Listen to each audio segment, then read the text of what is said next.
Hello friends, this is your friend back with a new fanfic. What if Naruto's training with Karin, and girl Sasuke changed everything in the Chunin Exams? If you like this story, don't forget to like, share, and subscribe, and leave your thoughts in the comments. Now, let's start. Chapter 1: A Stunning Transformation. What happened to me? A young male thought as he drifted through a sea of blackness. Nothing was visible in any direction. It was just empty darkness, and it was starting to send chills down the onyx-eyed boy's spine. Looking around, he began walking in a random direction, hoping he'd find something, anything that could help him make sense of what was happening to him. Then his memories began to come back to him. That's right, we were fighting that lady from Kusagakure. But, wait, clutching at his head, Sasuke groaned in discomfort. It was Orochimaru of the Sannin. I remember that much. But, what was that pain I felt? Did he bite me? Yes, this young man was very lost and confused. It was then that Sasuke saw a strange light in the distance. The color was slightly distorted, but he could make out shapes and sounds the closer he grew to the light. Upon reaching the light, he could see that the area beyond it was filled with all kinds of bright colors ranging from light pink to a neon green color. Stepping forward into the light, he was forced to shut his eyes as the light brightened considerably and blinded him. When the light died down, Sasuke looked around at his surroundings. The room he was in looked like his room back in the Uchiha compound. However, it was also very different. Whereas his room was dull and practically barren of life, this room was bright, well lit, and most importantly, girly. What the hell is all this? He asked, only for the voice he just heard to sound nothing like him. He imagined that if he was a girl, this is what he would sound like though. Looking down at his hands, Sasuke could see that his fingernails were painted, but more than that, they were very feminine in appearance. The real thing that got to him though were the large mounds attached to his chest. When he reached downwards to check and see if his package was still there, he felt nothing at all. No bulge of any kind, no ball sack, no, nothing. Instead, when he brushed his crotch, he let out a sultry sounding moan. Oh Kami, what the hell is going on here? I'm a guy, damn it. I'm not some weird girl. He thought, clearly frightened by what was taking place. However, before he could make sense of it, he suddenly collapsed to the ground, all the strength leaving his body as he lost consciousness. What's going on? Forest of Death. As Sasuke slowly opened his eyes, the first thing he noticed was that he no longer felt any kind of pain. Rubbing the area where Orochimaru had bit him, he felt nothing out of the ordinary. Thank Kami. I thought for sure that weirdo did something to me. It was then that he sat up and felt a certain something, or rather two somethings, jiggling on his chest. Looking down, Sasuke saw that he now had eyes widening in horror. He reached down to his crotch and patted it a couple of times just to be extra sure of what he was feeling, or rather what he wasn't feeling. No. No. This can't be happening. I must still be dreaming. That's right. Maybe if I pinch myself, ow. Sasuke exclaimed as she pinched her arm hard. Okay, I'm not dreaming. What the hell did that freak do to me? As Sasuke began to hyperventilate, Naruto soon came to as well and noticed immediately that Sakura and the others in the clearing were in danger. Without wasting a second, the blonde knucklehead disappeared from his spot and began to fight the Oto Genin. Despite his weakened state, Naruto was still making short work of them, thankfully. It seemed that his training was really paying off, which was a good thing, especially considering the state Sasuke was currently in. When Sasuke heard a familiar voice speaking to her, she looked to see Sakura looking at her in concern. Sasuke-kun, what in the world happened to you? You're a girl. Did that seal do this to you? She exclaimed as she moved closer to Sasuke. Wait, the seal's gone. That's weird. Do you feel okay, Sasuke-kun? The young, black-haired teen shook her head and began to cry. No, I don't feel okay, Sakura. This is all wrong. I'm supposed to be a guy, but now I'm a girl and it doesn't make any sense to me. And what is with these things on my chest? They're big and in the way. I don't like it, she exclaimed, clearly very upset. Sakura hugged Sasuke close and began to gently run her fingers through her fellow girl's hair to try and soothe her. I don't understand it either, Sasuke-kun. But I'm here for you, no matter what. Okay. And, the pinkette blushed as she poked one of Sasuke's, causing the black-haired girl's body to shiver. Those are calls, and from the size of them, I'd say you're probably a high C cup. I wish mine were that big. Sasake scowled at her teammate. Is now really the time to be admiring MYS? Oh Kami, I haves. What the? Reaching up, Sasake cupped hers and released a soft moan before quickly dropping them. What the hell was that? The pinked sweat dropped and patted Sasake on the back. I should probably warn you that's tend to be sensitive. As you just found out. But yours appear to be extra sensitive for some reason. I hate to say it Sasuke-kun, but if you're stuck as a girl now, you're going to have to get used to them. It was at this point that they heard a loud screech and turned to see Ino standing at the entrance to the hollow, staring at the transformed Sasuke in horror. Sasuke-kun. No. This can't be happening. How am I supposed to help you restore your clan if you're a girl? This can't be happening. The 14-year-old Uchiha glared at Ino for that comment. Really? That's what you're worried about? Sighing softly, Sasuke slowly stood to her feet and looked past her to see how Naruto was doing. So the dobi took them all out Not bad. Sakura blinked a couple of times as she tried to process what was happening. Sasuke, the girl that was a total badass was sitting with her while Naruto, this pathetic jerk, at least in her mind, had just taken care of the foes she had been trying to protect the two of them from all this time. It just didn't make sense to her. Everything that was right in her world was crashing down all around her and she didn't know what the hell to think anymore. Hand over your scroll and you can leave, they heard Naruto say. I don't want to have to kill any of you, but in order to protect those dear to me, I will. So leave your scroll and get lost. Sasuke stepped up next to Naruto and frowned down at the defeated Oto Genin. You sure about this dobi? What if they try to get revenge on us later? We should deal with them now while we have the chance. Before Naruto could say anything in reply, Kin, the Oto Kunoichi, spoke up. Why are you being kind to us? I don't get it. We just tried to kill you and your team. Naruto frowned at this and shook his head. Because, unlike most, I believe in the concept of mercy. I also believe in the concept of paying it forward. If I just go around killing every enemy I meet, they might never get the chance to do the right thing and change their ways. And if even one of you has a change of heart and decides to do something to better yourself, well, I'd call that a win. Dosu scoffed. Well, you're a naive fool then. We're not going to change just because you let us go. We have orders to kill Sasuke, and we're not going to just give up on that. The blonde sighed and shook his head in disappointment. I'd say you've already failed in your mission. If your leader is who I think it is, then you're in some serious trouble. Do you really think he'd forgive you for such a failure? Or rather, do you really think he sent you here to kill Sasuke? Zaku was the one to speak up this time. What the are you talking about? When Orochimaru-sama gives an order, we don't question it. We just comply. He wanted us to kill Sasuke, so that's what we're here to do. Sighing again, Naruto shook his head once more before he resumed speaking. You're clearly not the smart one in the bunch of you, are you? What about you, Mummy-san? Have you figured it out yet? Dosu frowned and furrowed his brow in thought. However, before he could respond, Kin spoke up. Wait, looking at Sasuke, she frowned deeply. He gave you his curse mark, didn't he? We weren't sent here to kill Sasuke. We were sent as a test for Sasuke's curse mark. We were meant to die. Naruto nodded his head in affirmation of her statement. I'd say you're probably right about that. But I don't think Orochimaru meant for Sasuke to, well, turn into a girl, the whiskered 14-year-old said as he got a good look at Sasuke's new body. Yeah, I think Orochimaru'd up whatever he tried to do to Sasuke. I'll say, Kin said as she got a good look at the new Sasuke. After a moment though, she shook her head and walked up to Naruto, handing him her team's scroll. Thinking on it for a moment, the Oto Kunoichi leaned in and pressed her lips to Naruto's cheek. Thank you for being so nice. And with that being said, she hopped into the trees and left the area, leaving her teammates behind. As Naruto blushed and touched his cheek, Sasuke couldn't help but scowl. Mind out of the gutter, Naruto, she said, trying to snap her teammate out of it.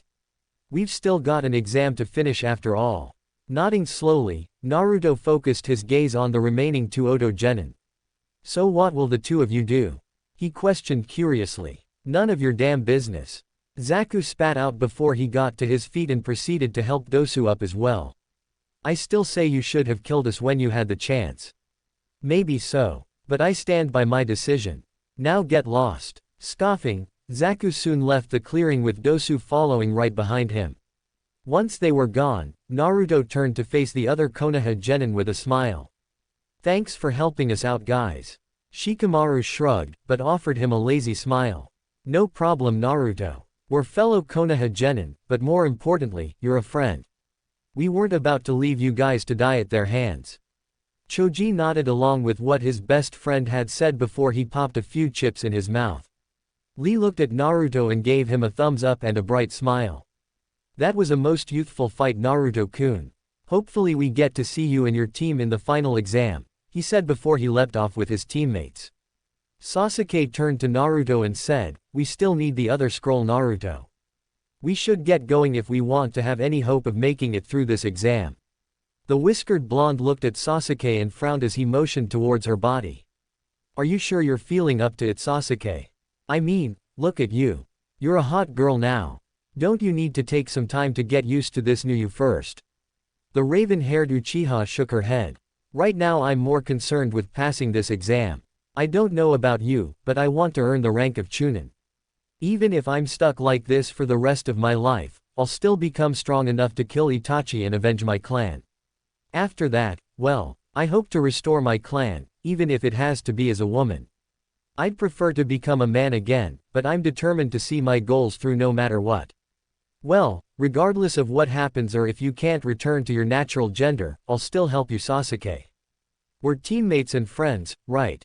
Naruto asked with a kind smile on his face. The female Uchiha found herself blushing a bit as she slowly nodded her head. Why yeah, thanks Naruto. Smiling at his friend, Naruto patted Sasuke on the shoulder gently before he turned to Sakura. Sakura-chan, we need to get going. The pink-haired teen nodded slowly and thanked Ino for fixing up her hair. Afterwards, she joined her teammates and said, I'm ready. Let's go. See you guys in the final exam. Naruto said before he and his team hopped off in search of another team that they could battle. As they went along, Naruto was focusing his senses in an attempt to locate a team faster. One of the things that his teammates and sensei never seemed to appreciate was the fact that Naruto was a sensor. He could easily pick out another person from hundreds of feet away. Right now, however, he was more focused on a team that seemed to be lying in wait to ambush those that got too close to their location by the tower. Motioning for his teammates to stop, he pointed ahead of them, into a rather dark section of the forest. There's a team waiting just up there. I know you'd prefer to make the plans, Sasuke, so what do you want to do? Sasuke frowned as she thought about it. Where exactly are they, Naruto? Naruto pointed out 3 spots higher up in the trees. There, and there. They're above us right now, but I think if we split up and sneak up behind them, we might be able to take them out and collect their scroll. The problem is, we don't know the extent of their abilities or even who they are. Who they are doesn't matter. Everyone is to be treated like an enemy in these exams, Naruto. Now, let's split up and take these 3 down. Sasuke said before he took off to sneak around behind her chosen target. Sighing, Naruto rubbed the back of his head and nodded. She has a point, he said, though the fact that he now had to refer to Sasuke as a she was a bit disturbing. Sakura-chan, he looked at Sakura and pointed off towards one of the remaining 2 targets. You take that one. I'll get the other one, he said before hopping off. Left alone, Sakura fidgeted nervously for a moment before she steeled her resolve and hopped off to go and deal with her opponent. I hope I don't screw this up somehow. Later. Damn, I can't believe our luck. They didn't have the right scroll. Naruto exclaimed out of frustration. Now what? Before he could finish his sentence, they heard a scream coming from nearby. Looking at one another, the party of 3 dashed off in that direction to see what was going on. Upon reaching the area where the scream originated from, they spotted a red-headed girl under attack by a rather large bear. Without waiting for his teammates, Naruto leapt down and kicked the bear hard in the side of its head right as it was charging towards the glasses-wearing girl. When the bear's neck snapped from the force behind Naruto's kick, he breathed a sigh of relief. He was having a hard time manipulating his chakra ever since that seal was placed on him, so he wasn't sure if he could have fought such a powerful creature on even footing. Naruto was caught off guard when the girl he had just rescued glomped him, hugging him tight. Thank you. I thought I was a goner for sure. How can I ever repay you? Blushing a bit, Naruto hugged the girl back and began to gently rub her back to try and soothe her. You're okay now. My name is Naruto Uzumaki. What's yours? The girl blinked in shock at that before looking into his eyes. Uzumaki. Really? My name is Karin Uzumaki. I didn't think I'd ever find another Uzumaki. Sakura and Sasuke dropped down next to them. Sakura asked, are you two related in some way? I didn't know there were other Uzumakis out there. Karin looked confused. You mean you didn't know that the Uzumakis are a clan? Our people had their own village and were renowned as masters of Fuinjutsu before they were wiped out. I'm sure there's more of us out there, but I don't know where they could be. I have a clan. How come nobody ever told me about this? Naruto wondered aloud. The redhead frowned at this.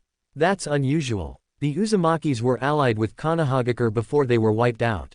You should have learned about them in the academy. A thought came to her mind then and she looked at her clanmate with a serious scowl on her face. They removed that lesson, didn't they? Why would they do that, unless they were trying to cover something up? The blonde Uzumaki teenager frowned at this and nodded his head in agreement. I see where you're going with this. And it sounds like Konoha was involved in the extermination of our clan. I don't like it, but it sounds plausible. Sakura frowned and looked at her teammate. Why would Konoha try to kill off one of its own allies Naruto? There's no way they're involved in something like that. To even think otherwise makes me question your loyalty to Konoha. Naruto frowned at her and shook his head. Sakura-chan, you have no idea what this village has put me through. If you had to go through everything I've been through, you might find that you don't exactly feel loyal to such a village. And I'd like to say I'm loyal to the Hokage, but it's obvious he's been lying to me all my life. Therefore, it's hard to place my trust in such a person. So yes, I don't feel very loyal to the village. If you have a problem with that, then tough.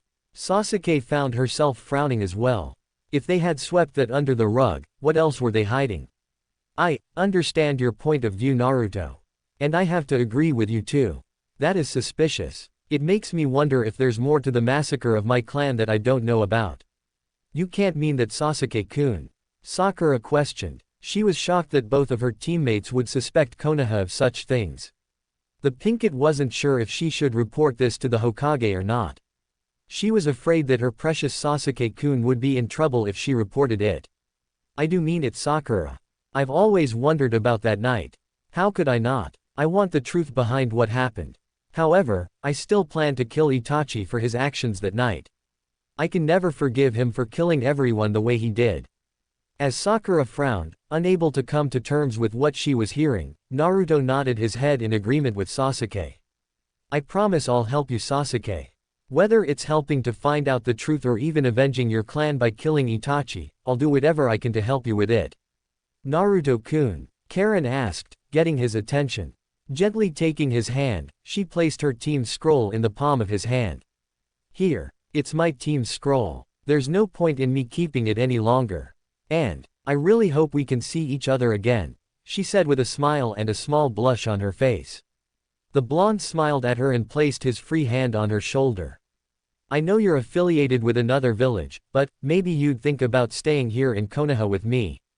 I'd love to learn more about you and about our clan. You want me to stay with you. But we just met. Are you absolutely sure about that? Naruto smiled at Karin and hugged her again. Of course I'm sure. You and I are from the same clan. We should stick together. Karin couldn't help but smile as she hugged her clanmate back. That sounds wonderful. Of course I'll stay with you. I'm looking forward to getting to know each other better. And I'll gladly teach you all I can about our clan. I bet I could even teach you a thing or two about Fuinjutsu too. The blonde couldn't help but smile at her. Thank you, Karin-chan. I'm looking forward to it. Looking down at the scroll in his hand, he smiled and turned to his team. Looks like we've got the scrolls we needed. Ready to head to the tower. Sasuke and Sakura both nodded. Smiling at them, he hopped off with the others following right behind him.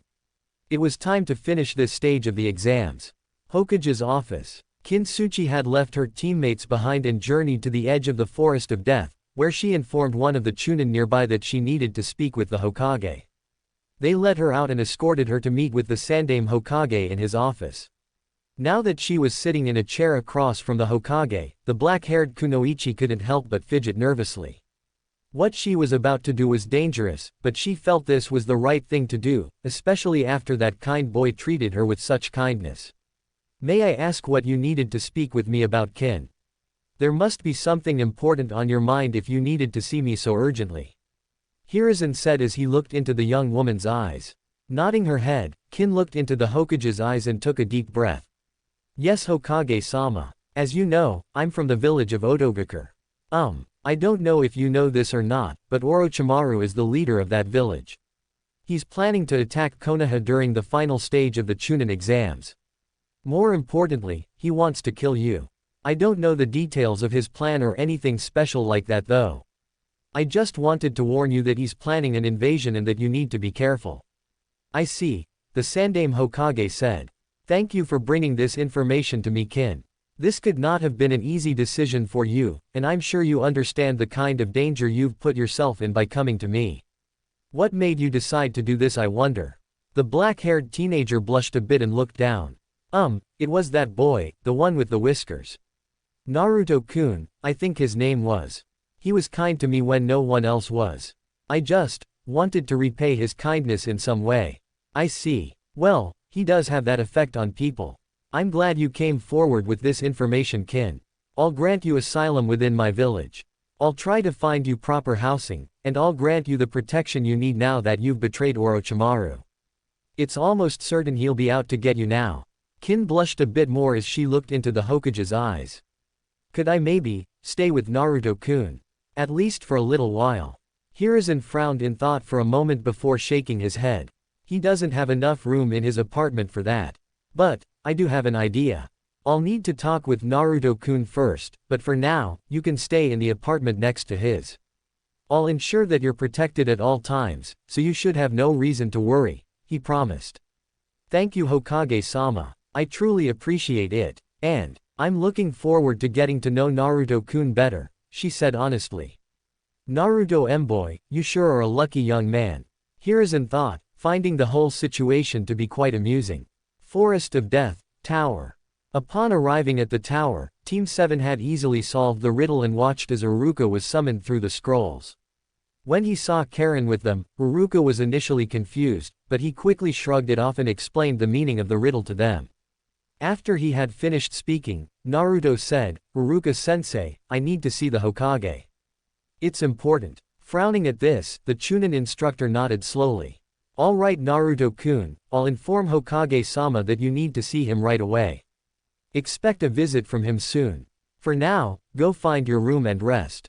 I'm sure you've been through quite a lot already, he said before disappearing in a body flicker to quickly make his way to the Hokage tower. After Team 7 found their room, Naruto decided to explore the tower with Karin while Sakura opted to stay with Sasuke. Once the two Uzumakis had left the room, Sakura turned to face Sasuke and said, Sasuke-kun.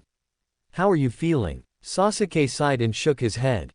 Honestly, I have no idea how I'm supposed to be feeling right now. I'm glad we got through the second stage of the exams, but at the same time, well, look at me. I'm a girl now and I'm fearful that I'll never be able to return to my original gender. How am I supposed to restore my clan like this? Sakura found herself blushing and looked away from him. Sasuke-kun, you can still restore your clan. It would just be in a, different way. A way I can't help you with anymore. When Sasuke realized what Sakura was implying, she blushed deeply and buried her face in her hands. Oh Kami. That's freaky as hell to think about. Sakura could only nod in agreement with her teammate. If it helps any, I'll be here to support you every step of the way. No matter what happens, you'll always have me. Sasuke could only nod in thanks for that before she laid back on the bed, resting her head against her pillow. Thanks Sakura. Wait, something came forward in her mind, a memory of something Naruto said in the Forest of Death. Did Naruto call me hot? Is he attracted to me? The pinkette blinked at that before she put a finger to her chin and tried to remember that experience. After a moment, she blushed and nodded her head. He did. And if he called you hot, I'd assume that means he finds you attractive, yes. That's just freaky to think about though. Sasake could only nod in agreement as she closed her eyes to try and get some rest. Naruto and Karen. Karen drawled on, what happened to that Sasuke guy anyways? I couldn't help but notice that he's a girl now. Something big must have happened to change him like that. Naruto chuckled a bit and scratched at the back of his head. To be honest, I have no idea. Orochimaru did something to him and then, well, that. He's been turned into a hot girl and it's kind of freaking me out a bit. Hot girl. Attracted to your teammate, are you? How interesting. Karen teased. When Naruto made a disgusted face, the redhead couldn't help but giggle cutely. I'm only teasing you, Naruto-kun. Besides, I know you're more attracted to me, she teased with a wink. Naruto blushed at that and scratched at the tip of his nose. Well, you are attractive, Karen-chan. That, and you're really nice. How could I not be attracted to you? Blushing a deep shade of red, Karen looked away before she shyly reached over and took Naruto's hand in hers. Thank you, Naruto-kun. You're very sweet, she said. The blonde couldn't help but continue blushing as he gave her hand a gentle squeeze. Thank you. And you're welcome. I really am looking forward to spending more time with you, Karen-chan. You're an interesting person and I want to learn all I can about you. Karen couldn't help but blush a bit more and giggle to herself. You really are very sweet, aren't you, Naruto-kun? I bet you've got a wonderful girlfriend, don't you? Naruto sighed and shook his head. Nope. I wanted Sakura-chan, but she wants nothing to do with me. I don't think anyone would ever want to be with me. At least not in this village, he said with a shrug of his shoulders. I'm used to it though. It sucks, but what can I really do?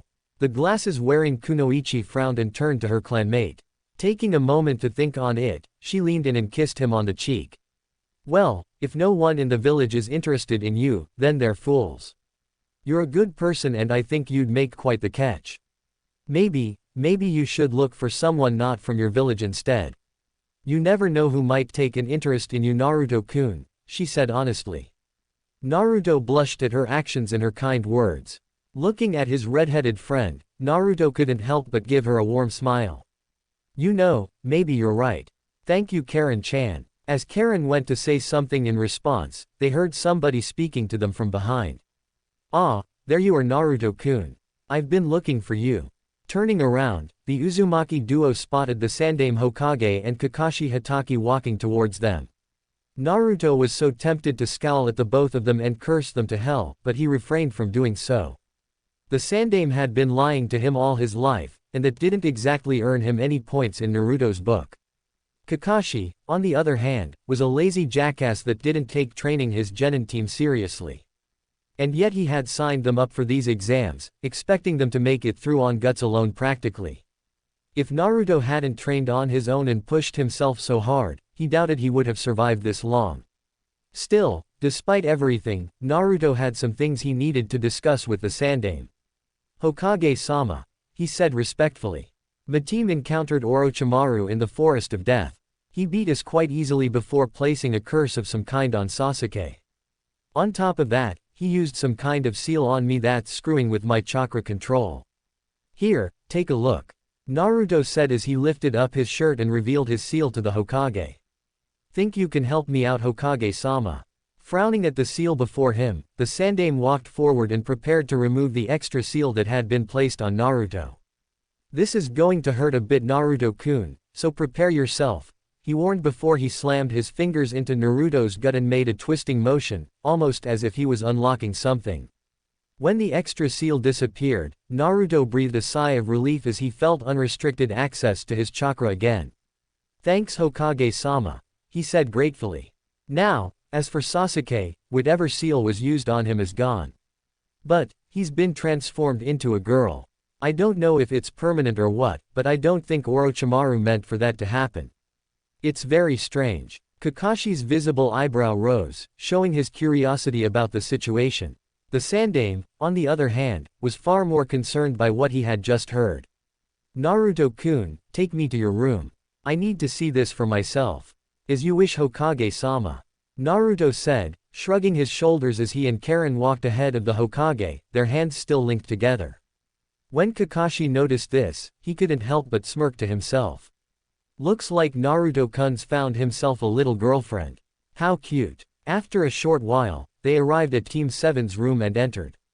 Naruto and Karen sat side by side on one of the beds while the Sandaime and Kakashi remained standing, simply staring at Sasuke in shock. So you really have been turned into a girl. Huh, that's pretty strange.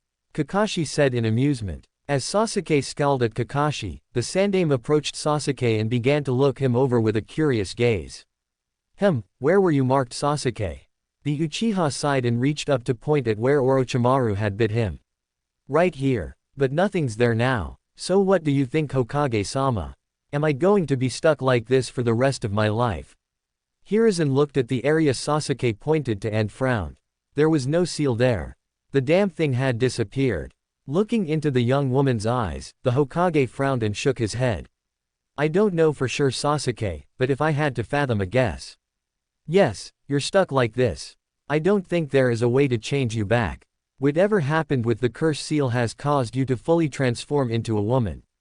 I'm sorry. I wish I had better news for you, Sasuke. If it helps, I can have Jiraiya-kun have a look at you the next time he's in the village. I would really appreciate that, Hokage-sama. Sasuke said, sounding awfully depressed about her situation. But if I'm stuck like this, I really want Orochimaru to pay for it. This isn't how I pictured my life going. I mean, just look at me. I've got these bigs now and I don't have my anymore. Instead it's all changed and I'm not sure how any of this works. I don't know what a girl is supposed to act like or anything either. So I'm confused and freaking out and I don't like it. Karin frowned at Sasuke. There's no reason to worry about how to act, Sasuke-san. Just be yourself. It's okay if you don't act like a typical girl. We're all different and there's no one right way to act. As for yours, you might want to look into getting some comfortable bras, because those are going to end up hurting your back if you don't get some support for them. The raven-haired Uchiha went wide-eyed and shivered. A bra? Oh Kami, I have to wear a bra. What about underwear? And do I have to dress like a girl too? Hiruzen sighed and patted Sasuke's shoulder gently. It might be more comfortable for you if you did. I'm sorry to say it, Sasuke, but if you're stuck like this, you might as well get used to it rather than fight it. When Sasuke began to cry seconds later, Naruto got up and walked over to his friend and wrapped her up in a hug. It was awkward, especially when Sasuke buried her face in his chest and just sobbed, but he just continued to hold her until she eventually cried herself to sleep in his arms. Laying her down on her bed and tucking her in, Naruto released a soft sigh and looked at the Hokage. She's been through a lot. I'm certain she'll be fine for the final exam though. Just need to give her some time. Nodding his head in understanding, Hiruzen looked at Naruto for a moment before releasing a sigh. Naruto-kun, after the next stage of the exams, we need to have a talk. It's about something rather important. Alright, that sounds like a good idea to me. I had something else I wanted to talk to you about too, so that works for me. Naruto said. Hiruzen was curious to learn what it was Naruto wanted to talk to him about, but decided to shrug it off for now. Turning to face Karin at this point, the Sandaime raised a curious brow and asked, and who might you be, young lady? I would have figured you'd be with your team. Karin frowned and shook her head sadly. My teammates were killed in the forest, Hokage-sama. I'm the only one left. Naruto-kun saved me and I've decided to stay with him. After all, we're from the same clan. We should stick together, right? She asked, looking hard into the Hokage's eyes, as if daring him to say something to the contrary. Hiruzen's and Kakashi's eyes widened at hearing this. Looking into one another's eyes, the two of them quickly realized that this is probably what Naruto wanted to talk to them about. What are the odds that he would have run into another Uzumaki in these exams? Damn, Hiruzen thought. I was hoping to keep him in the dark about his clan for a little while longer. Now he'll have questions and I don't know how I'll answer them. His trust in me must be wavering now. Kakashi spoke up at this point. So you're a member of the Uzumaki clan, are you? Well, it's nice to meet you, he said, though Naruto and Karen could both sense he was lying about that. However, you should know you can't move on in the exams without your team. The redhead shook her head at that. I know that. That's not why I'm still here. I've decided that I'm staying with Naruto-kun here in the village. You two don't have a problem with that, do you? The silver-haired Jonin's sweat dropped as he looked to the Hokage for an answer. Hiruzen sighed and shook his head. No, there's no problem. You're more than welcome to stay. I've been meaning to talk to Naruto-kun about this anyways, he said. However, Naruto narrowed his eyes in suspicion and shook his head sadly. It was obvious to the young man that Hiruzen would have continued to hide his heritage from him for a while longer if he had been given the chance to. Karin frowned before she looked at her clanmate. Seeing his look of disappointment, she couldn't help but feel for him. They really didn't want you to know, did they, Naruto-kun? She thought sadly. Turning to the Hokage, she offered him a fake smile and said, "Thank you, Hokage-sama. I'm looking forward to my new life in Konoha." Hiruzen nodded his head slowly. "Good to hear. I have to get going now though. It was nice meeting you, Karin," he said before leaving the room. Kakashi looked between Naruto and Karin for a moment before releasing a sigh and leaving the room without saying a word. Once they were gone, Karin asked, "Wow. They really didn't want you to know about your heritage, did they?" Before Naruto could reply, Sakura frowned and asked, "Why do you say that?" "It sounds to me like he was going to tell Naruto about it soon." The blonde shook his head. "No, Sakura, he was lying. He never planned to tell me. You can't sense it, but it's easy for me to tell when someone's lying to me. Hokage-sama wanted to keep me in the dark for as long as possible. I'm sure he would have preferred that I never find out the truth." There you go again, speaking as if they're out to get you or something. Why can't you just accept that he's only trying to do what's best? Sakura questioned irritably. Both Uzumakis scowled at Sakura and shook their heads in disgust. How is keeping Naruto-kun in the dark what's best for him? He deserves to know the truth about who he is and what his clan was capable of. Imagine if you were in his position. Wouldn't you want to know about your heritage? To know that you had people out there like you? Before Sakura could respond, Naruto continued from where Karin left off. Imagine if you were in my shoes, Sakura. No family, no parents to raise you, no one wanting anything to do with you. Sighing, he shook his head sadly. You ask the Hokage numerous times if he's learned anything about your family, and he lies to you every time, saying he doesn't know who your parents were or even if you have any living relatives out there. He lies to you, making you think you were just another clanless orphan that nobody wanted to adopt. And, he lies to you about a big secret that involves you and why you're hated by everybody in the village. Imagine having to find out the truth from a traitor to the village that wanted to kill you simply for being what you are. How would you feel if you were in my shoes?" Sakura frowned at this and shook her head in disbelief. Have you ever thought that maybe, just maybe, he really doesn't know who your parents are? And what's this big secret you're talking about? It can't be anything that bad. Karin scoffed and shook her head in disgust. Of course he knows who Naruto-kun's parents are. The fact that you're trying to blind yourself to all of his wrongdoings regarding Naruto-kun sickens me. The Pinkett scowled at Karin. I'm not blinding myself to anything. Hokage-sama would never do the things you're claiming he's done. Without a word, Naruto stood up from his bed and left the room, feeling absolutely furious with the pink-haired bitch.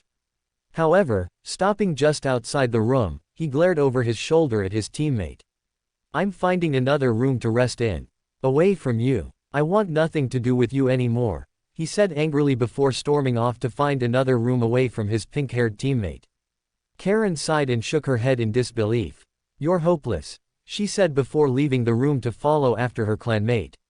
Upon catching up to him, she gently grabbed his hand and gave it a light squeeze. Are you going to be okay, Naruto-kun? Naruto released a soft sigh and shook his head. Can't believe I had a crush on her for so long. She really doesn't think much of me, does she? The redhead frowned at that. I'm sorry she was like that to you. You'd be better off without her. You deserve someone far better than her, Naruto-kun. The whiskered 14-year-old smiled at Karin and turned to face her. Thank you, Karin-chan. I appreciate that. But like I said before, I just can't see anyone being interested in me like that. Frowning at him, Karin took a moment to think on what she should say or do to help her clanmate.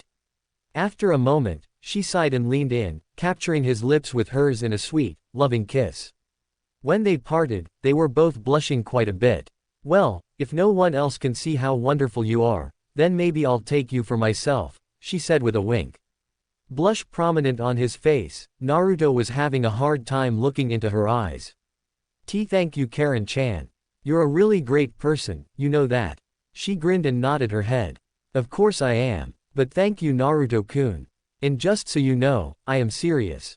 If nobody else wants you, then I'll snatch you up for myself.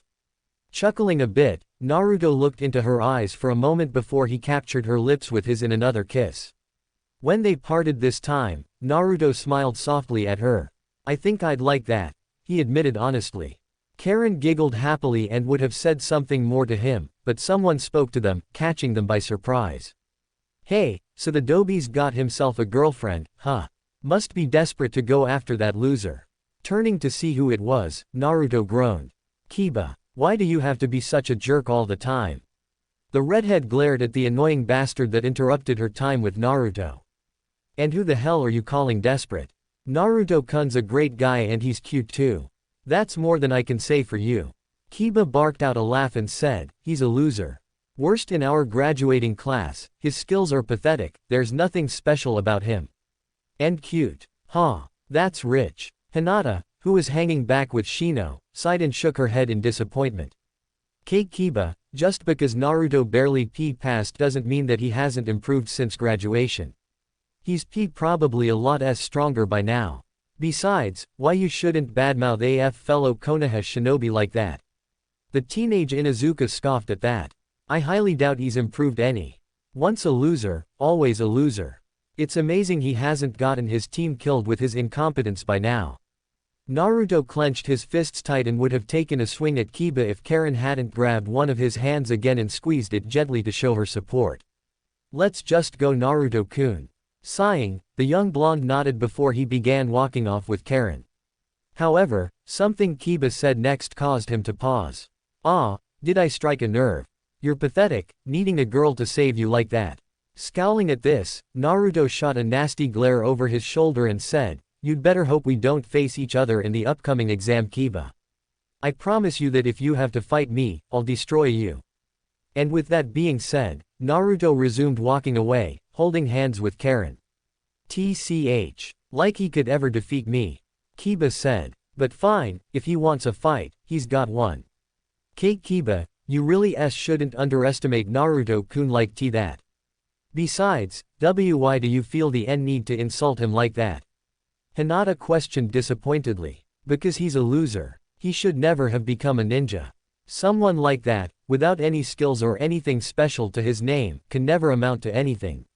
I wouldn't be surprised if he gets himself and his team killed soon enough.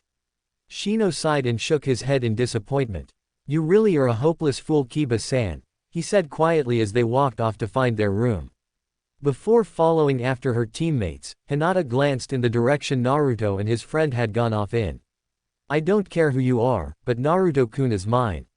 Naruto and Karen, are you alright Naruto-kun? Karen asked as they began approaching a room that looked like a cafeteria of sorts. He was awfully rude, wasn't he? Naruto sighed and shook his head. Kiba's always been like that. I tried to be his friend once, but he's always treated me like shit. I don't know why, either. But yes, I'll be fine. Thanks Karen-chan. Leaning in, she placed a kiss on his cheek and smiled at him. You're welcome Naruto-kun. It's best just to ignore people like that. Besides, I bet he's just jealous of you for some reason. The blonde chuckled a bit and shook his head. If he is, I can't imagine why. But thank you Karen-chan, he said as they went to get something to eat in the cafeteria. A short time later, after sitting down at a table and beginning to dig into their meals, they heard someone speaking to them. Well hello there, where's that handsome teammate of yours? Turning to face the person that talked to them, Naruto saw the blonde from Suna standing nearby with her teammate, Kankuro. Glancing around for their final teammate, he asked, where's that other one that was with you? You know, Gaara or whatever his name was. Tamari frowned at that and folded her arms across her chest. I believe I asked you my question first. But, just so you know, Gaara stayed in our room. He's relaxing, she said. Now, about that friend of yours. Naruto chuckled a bit. Sasuke's become a girl. She's sleeping in the room she and Sakura are sharing last I checked. Eyes widening at this information, Kankuro and Tamari looked at each other for a moment before Kankuro looked at Naruto and asked, you're joking right? When Naruto and Karen just looked at them dully, Kankuro couldn't help but chuckle a bit. How in the hell did that happen? The whiskered teen sighed. We were attacked by Orochimaru. He did something to Sasuke and, well, now he's a girl. It's weird, and it's taking some time to get used to, but it doesn't look like Sasuke's going to be able to change back. That's a shame. He was a good-looking guy. Oh well. Tamari said with a shrug. What about you? Who's your new friend? Karin smiled and grabbed Naruto's hand again. I'm Karin Uzumaki. We're from the same clan. I've decided to stay here with Naru-kun. Uzumaki. You're an Uzumaki? Tamari questioned as she looked at Naruto. I thought all Uzumakis had red hair though. Naruto sighed and shook his head. I guess I'm just a special case. One of my parents probably had blonde hair and it just turned out to be the dominant trait. I wouldn't know though, considering the Hokage refuses to tell me about my parents. He won't even tell me if they loved me. How sick is that, huh? He asked irritably. Kankuro's sweat dropped, not quite sure what the hell he was supposed to say to something like that. Tamari, on the other hand, frowned and said, that doesn't make any sense. Why the hell is he hiding your family from you like that? Karin frowned at this and shook her head. It's not just that. They're not teaching about the Uzumaki clan in their academy either apparently. It's like they're trying to hide something that they don't want anyone to know about. I see. That is pretty curious, Tamari said. Kind of makes one wonder if they had something to do with Uzushiogeku's destruction. I mean, they aren't exactly the greatest people to their allies. Just look at what they're doing to Suna. Our daimyo is outsourcing a large number of missions to Konohagakure and depriving our village of the money and other resources we need. Naruto frowned at this, a thought striking him. If that's true, why did you come to participate in the Chunin exams here? I'd think you wouldn't want anything to do with Konoha after they've pulled something like that. When Tamari and Kankuro went silent, unable to formulate a proper reply, Karin smirked and said, because they're planning something. Most likely an invasion of some kind, if I had to fathom a guess. Am I right? Naruto quirked an eyebrow at that before turning his gaze on Tamari and Kankuro. When they didn't deny it, he chuckled a bit. Yeah, good luck with that. I won't tell anyone about your plans, but fair warning, you might want to rethink that idea. It won't go the way you're hoping it will. We still have to try. Kankuro said. We can't exactly sit back and do nothing while our village is suffering. I'm not saying you shouldn't do anything. I'm just saying this isn't the way to go about getting what you want. It's only going to hurt you in the end. I'm sure if you stopped to think about it, you'd be able to come up with a better idea than this. Naruto said. Tamari frowned as she thought about it. You might be right, but it's a little too late to try and back out of it now. Besides, our father isn't going to change his mind about this so easily. Is your father the cage? Karin asked curiously. When she received a nod from the both of them, she couldn't help but sigh. If he won't listen to his children, then I suppose it is pretty much impossible to change his mind, isn't it? You've got that right, Kankuro said. Anyways, enough about that. We got way off topic. What the hell were we talking about before? Naruto shrugged and said, you asked who my new friend was. After that, things just kind of spiraled downward from there. Ah, right. Well, since we got that out of the way, I think I'll just leave you two alone. Kankuro said before walking away to get some food for himself. Tamari looked between the two Uzumakis and smiled. So how did the two of you meet anyways? You look cute together. The Uzumaki duo blushed a bit before Karin looked from Tamari to Naruto with a smile. Naruto-kun saved my life. When he asked me to stay in Konoha with him, I was more than happy to agree. Ah, so it's like that, huh? Cute, Tamari said with a grin. Well, I hope you two enjoy your time together. I'd stay and chat more, but I'm starving. Take care. After Tamari walked off, Karin looked at Naruto again and smiled. Well, she's nice, she said. The next day, Tower Arena. Team 7 stood amongst their peers down on the floor of the arena in the center of the tower. Karin was up on the observation platform watching the proceedings taking place. When the Hokage and his entourage, including the Jonin sensei, appeared after a few minutes on the upper level of the arena, everyone hushed up and waited to hear what the Hokage would have to say. As the Hokage began giving a speech about the purpose of the Chunin exams, everyone paid rapt attention. However, a rather sickly-looking man interrupted after a short while. He introduced himself as Hayate Gecko to the remaining participants and explained that they would need to have preliminary matches as there were far too many teams remaining. Afterwards, he asked if there was anyone that wanted to back out. The Konoha genin that they saw before the first exam, one Kabuto Yakushi, was one of those that dropped out. Then there were 2 Kumogakure genin that dropped out, followed by 1 genin from the only Iwagakure team to make it. Finally, 2 genin from the Takigakure team dropped out, leaving a green-haired girl as the only one remaining on her team. This left 1 full Kumogakure team, a beautiful blonde from the other Kumogakure team, 2 Kunoichi from the Iwagakure team, the green-haired girl from the Takigakure team, the team from Suna, teams 7 to 10 of Konohagakure, and Kabuto's 2 teammates. All in all, there were a lot of genin remaining. These preliminaries would cut the number down by half of that. After making sure nobody else was leaving, Hayate motioned to Anko and she pressed a button on a remote. Everyone watched as a screen came out of the wall above them and the text on it began cycling through the names of all those that remained. When it finally stopped, everyone looked at the names listed before Hayate said, "All right. Everyone except for Masumi Tsurugi and Shikamaru Nara, please join your senseis on the viewing platform." Hayate requested. "Good luck Shikamaru," Naruto said as he walked by one of his only friends, patting him on the shoulder as he passed. "Yeah, thanks Naruto," the Nara heir said before rubbing at his eyes tiredly. He was exhausted from his time in the forest, but he was prepared for anything his opponent could and would throw at him.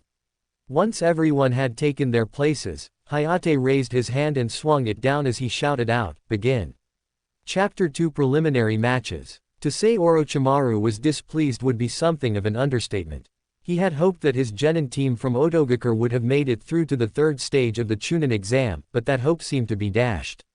On top of that, Sasuke Uchiha had gone from being a young man to a young woman and the curse mark he had placed on her had mysteriously vanished. He didn't know what the hell happened, and it bothered him a great deal. As he looked around at all of the Chunin hopefuls, the snake Sannin frowned, his eyes eventually settling on the transformed Sasuke. "I could try applying the curse mark again, but without knowing what the hell went wrong, I doubt it would do me much good to try again. I'll have to figure out some other way to bring Sasuke-kun to me." Down below, Shikamaru sighed as the match begun. His opponent, one Masumi Tsurugi, quickly went on the attack, but the shadow user ensnared him with his shadow imitation technique before he could get too close. "You're not too bright, are you?" Shikamaru asked, not expecting an answer from his opponent. "I suggest you surrender now," he said before moving his hand down his right leg, forcing his opponent to reach down with his left hand to the kunai holster strapped to his leg. Shikamaru, who had his kunai holster on his left leg, smirked as he forced Masumi to withdraw a kunai and press it up against his throat. "Give up, unless you'd like to kill yourself. I don't really want to take things that far, but if you push your luck, that's how this is going to go down." Masumi scowled angrily at Shikamaru, furious that he had been bested so early into the fight. When he went to yell at the lazy Nara, Shikamaru forced him to press the kunai against his throat so tightly that it drew blood. Gulping, he shot a glance at the proctor, Hayate Gecko, and croaked out, I give. I surrender." Shikamaru smiled and began to walk off after being declared the victor of the first match. It was a short one, but he'd have it no other way. Before climbing the stairs to the viewing platform, he shot one last look at Masumi and said, "You only lost because you underestimated me. I'm sure you would have been quite the challenge otherwise," he said before climbing the stairs and rejoining his teammates. As Masumi rejoined his friend and sensei, who was in fact Orochimaru in disguise, he grimaced as he caught the glare sent his way. Deciding not to push his luck, he stood next to Yoroi Ikato and sighed, but didn't speak a word. It was at this point that the next match was announced, the 2 genin picked by the randomizer being Sakura Haruno and Choji Akamichi. As the 2 of them made their way down into the arena, Sakura looked quite confident while Choji looked a bit nervous. However, with the promise of an all-you-can-eat barbecue feast, he soon perked up and looked like he was raring to go. When the match started, Sakura took the initiative to rush forward and throw a punch at Choji's face. Not willing to let himself be hit by such an attack, Choji slipped around behind her and punched her in the back, knocking her to the ground. Quickly moving back from his opponent, Choji quickly activated his multi-size technique and expanded like a balloon. Afterwards, he tucked his limbs and head inside the ball he had become and used his human bullet tank technique to begin charging towards Sakura. Sakura, who had just gotten to her feet, turned in time to see him rolling towards her. Eyes widening in horror, she leapt out of the way before withdrawing a kunai and charging towards her opponent, who was just turning around to continue with his attack. As she reached him, Sakura swung her kunai at the spinning ball of doom, only to wince as her wrist snapped upon impact with the high-speed boulder that was her enemy. Before she could do anything more, she was crushed by Choji, who, after rolling over her, cancelled his techniques before looking down at her. "Hey, are you okay?" he asked, hoping he didn't seriously hurt her. The Pinkett couldn't respond, however, as she had fallen unconscious upon being crushed. "Winner, Choji Akamichi," Hayate exclaimed before allowing the medics to rush in and carry Sakura off so her wounds could be tended to.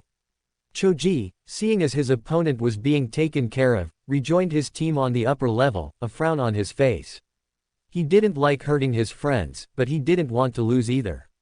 As he made to walk past Team 7, Naruto patted him on the shoulder and offered him a smile. "Don't feel too bad, Choji. She'll be fine. Hopefully this will give her the kick in the butt she needs to start taking her training more seriously." The pudgy boy smiled at his friend and nodded once in understanding before saying, "Thanks, Naruto." Afterwards, he returned to his team and smiled more when they congratulated him on his victory. Gaara vs. Kiba Inuzuka. Seeing who he was up against, Kiba felt a cold shiver go down his spine. Eyes going wide, he looked at his red-headed opponent and began to find it difficult to breathe. "Shit," he thought. When Akamaru began to whimper and shake his head, Kiba removed his friend from atop his head and looked him in the eyes seriously. "Akamaru, buddy, what should we do, huh?" Akamaru barked a couple of times and shook his head. Kiba, nodding in understanding of his friend, quickly raised his hand and said, "Proctor, I forfeit. I'm not looking forward to dying today. That and I don't want to risk losing Akamaru to some crazed psychopath." Gaara did not look pleased at this declaration, but rather than say anything, he returned to his team and began to scowl, clearly displeased at not getting the chance to feed his mother the blood she so desired. Hayate couldn't help but admit to himself that Kiba made the right decision. Turning his attention back to the randomizer, he waited patiently for it to stop on the next two names. This time it showed the names Rock Lee and Omoi. Lee cheered excitedly at the fact that he was finally up and leapt down to the arena below. Omoi, on the other hand, didn't look too pleased as he joined his opponent down below. "I hate such energetic people," he thought with a sigh. As soon as the proctor announced for them to begin, Omoi was quick to draw his sword and bring it up to block Lee's punch. The strength behind his punch, however, caught the Kumo shinobi off guard. Quickly leaping back, away from Lee, Omoi eyed his opponent carefully. "This guy's strong. If I'm not careful, he could break my sword." When Lee dashed towards him again, the Kumo ninja charged Raiden-natured chakra through his blade and swung at Lee's midsection. Lee, seeing the danger such an attack could pose, stopped his charge and dodged by leaping back a couple of feet. However, as he was doing so, he could feel the electricity spark off the blade and strike his arm, causing it to go numb. Frowning at this, the Konoha genin waved his arm about a few times to try and get the feeling back. "Don't bother. My technique allows me to shock your nervous system and affect your mobility. You were lucky to avoid the worst of the damage, but your arm's going to be useless to you for a while," Omoi explained. Lee frowned as he looked at his opponent with a cautious gaze. Omoi's technique would be troublesome to deal with, but he was confident that he could get around that particular defense.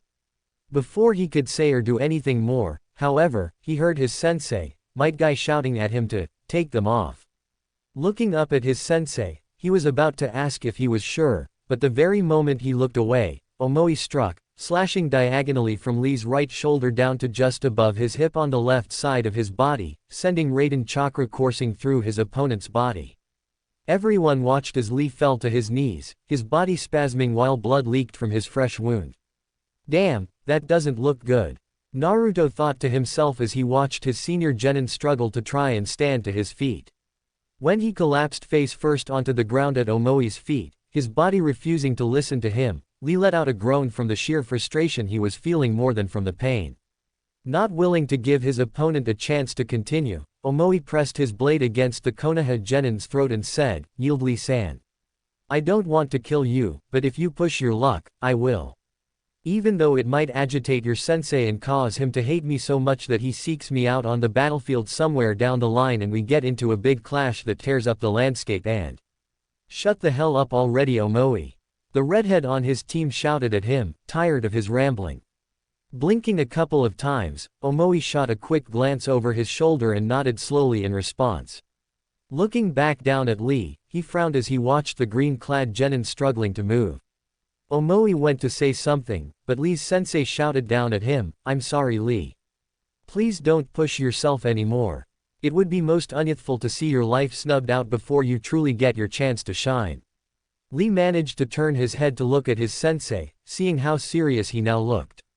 Sighing, the black-haired youth looked at Omoi's feet and said, I give up. Sorry Guy-sensei. I let you down." Omoi breathed a sigh of relief as he sheathed his sword and returned to his team. Meanwhile, Rock Lee was carried out on a stretcher by the medic Nin so they could get to work healing him. Once they were out of the room, the randomizer started up once again. Yoroi Ikato vs. Hinata Hyuga. As Hinata was preparing to go down into the arena, she overheard Neji talking and frowned to herself as she heard what he was saying. If she's smart, she'd forfeit now. It's her fate to be a pathetic nobody, a loser. Why try to fight her fate? When Hinata looked about ready to cry, her sensei patted her on the shoulder and smiled sweetly at her. "Give it your best, Hinata-chan. You'll do great." Thanking her sensei, Hinata made her way down to the arena floor and stood across from her opponent. "If you were smart, you'd quit now, little girl," Yoroi said. "If you don't, I'm likely to kill you." Shooting a glance up at her team and then to Neji, Hinata looked quite uncertain and began to fidget in place. However, she heard someone shout something and looked to see who it was. "Naruto-kun. Hey, you with the butt for a face." Naruto shouted, pointing at Neji. "I heard what you said. Hinata's gonna wipe the floor with this punk. Fate doesn't decide jack about anything. But if you truly believe fate is what controls us, then perhaps I should start calling you Fate's bitch. How about that, huh?" Neji looked furious at hearing this and was about to charge Naruto before he felt a strong hand clamp down on his shoulder. Looking into his sensei's eyes, he watched as Guy shook his head, a deep frown on his face. Scoffing, Neji turned his attention back down to Hinata and said, "I guess you losers have to stick together. Good for you." The whiskered blonde looked at Hinata and said, "Mop the floor with this guy, Hinata. You're strong. I know you can do it." Hinata smiled, glad to hear her crush cheering her on. Turning to face her opponent, she took the opening stance of the gentle fist taijutsu style and activated her Byakugan, preparing to fight and, more importantly, win. Once the match begun, Yoroi smirked at his opponent and decided to mock her a bit more to try and get rid of her newfound confidence. "So the little girl's grown a bit of a backbone. It won't be enough. You're just a pathetic little coward who couldn't fight her way out of a wet paper bag. I'm going to enjoy tearing you down." With that being said, Yoroi dashed forward and attempted to grab her by the arm, but she slipped around to his side and, in the process of doing so, struck numerous points on his outstretched arm. As his arm went limp, he scowled and swung his other arm in an attempt to punch Hinata in the face. Once again, the Hyuga heiress dodged the attack, this time by ducking below it, allowing her to counterattack with a fierce palm thrust to his chest, sending a burst of chakra through her palm on instinct. When her opponent collapsed to his knees and then fell to his side, his eyes boring up into hers before they quickly lost their light, her eyes widened in horror at what she had just done. No. I'm sorry. I didn't mean to," she stuttered out in denial of what she had just done. "No," she screamed as she collapsed to her knees, clutching at her head and shaking it rapidly. "I'm sorry. I'm sorry. I'm sorry." Kurenai was quick to jump down and wrap Hinata in a warm embrace, whispering soothing words to her and trying to help her through the trauma of her first kill. She knew she should have blooded her genin earlier on a proper mission, but part of her wanted to let Hinata keep her innocence for a while longer. When she entered her team into the Chunin exam, she never thought something like this might happen, and now that it was, well, she just wanted to be here to help guide Hinata through the process. Helping Hinata to her feet, the Genjutsu mistress guided her back up the stairs and to her team. As they were passing Team 7, Naruto reached out and placed a hand on Hinata's shoulder. Hinata, it's going to be okay. It was just an accident. We know you didn't mean to. Of course she meant to. All main branch Hyuga are that way. They're monsters that think they can do whatever they want and get away with it simply because they're superior. Pa, Neji interrupted, disdain clear in his tone of voice. Ignoring the with a stick way too far up his butt, your friends are here for you, Hinata. We'll help you through this however we can. I promise. Naruto said, choosing to ignore Neji's rude comments. Hinata looked at Naruto for a moment before clinging onto him and sobbing, her tears soaking his shirt. Naruto was shocked at first, but he quickly wrapped his arms around Hinata's back and began to pat her on the back gently. You'll be okay, Hinata. It'll be okay. Neji Hyuga vs. Tamari. When they had both taken their places down in the arena, Neji, in his usual arrogant way, said, you should just forfeit now. It is fate for you to lose to me today. The pigtailed blonde quirked a brow as she held her weapon at the ready. Really? That's the best you've got for me? You really are just as Naruto said, fate's bitch. How sad and, as you seem to enjoy calling others, pathetic you are, she said with a smirk on her face. I'll show you that fate doesn't decide things such as this. It's about skill, not the luck of the draw. Neji clenched his fists and activated his Byakugan, narrowing his eyes in anger towards the girl for daring to mock him. As soon as the match began, he rushed forward, intent on closing off her tenketsu and perhaps even killing her for what she said. However, as he drew closer, she opened her fan and unleashed a futon technique at him, forcing him to take evasive maneuvers to avoid taking damage. Tamari knew that if her opponent got in close enough, he'd become far too dangerous to handle. So, utilizing her futon techniques, she kept him at bay while trying to formulate some kind of plan. From the looks of it, he didn't know a few of the more important techniques that his clan was famous for, and she was grateful for that. If he knew even just the 8 trigrams palms revolving heaven technique, that would make this match much harder. Though at the same time, it would probably wear him down with each usage, so she could have used that to her advantage, she supposed. After a few brief moments, Tamari saw an opening and quickly dashed forward, closing her fan and swinging it with as much force as she could, slamming it into Neji's stomach and sending him flying backwards, tumbling end over end. Before he could recover from the blow, she unfurled her fan again and swung it, once more releasing a great sickle weasel technique, causing blades of wind to tear into her opponent's flesh and causing him to scream out in agony. Once her technique had finished, she saw Neji struggling to rise. Stay down or I'll do worse to you. Just forfeit already. Neji struggled to stand up, his wounds bleeding and his eyes holding a cold fury to them that shook Tamari just a bit. I will not lose to a weakling like you. It's my fate to win here today. You're just some pathetic bitch from a weak village. Before Neji could continue, Tamari unleashed another attack on him, tired of hearing him speak nothing but insults to her in her home. Neji barely managed to roll out of the way of the attack, but he wasn't prepared for the follow-up strike when she slammed her closed fan into the side of his head, knocking him out from the force of the blow. Once she was declared the winner, Tamari looked up at Might Guy and scowled. You know, normally I wouldn't lecture someone like this, but in this case, I'm going to. You really need to work on his attitude. You absolutely cannot allow him to continue being such an arrogant douchebag.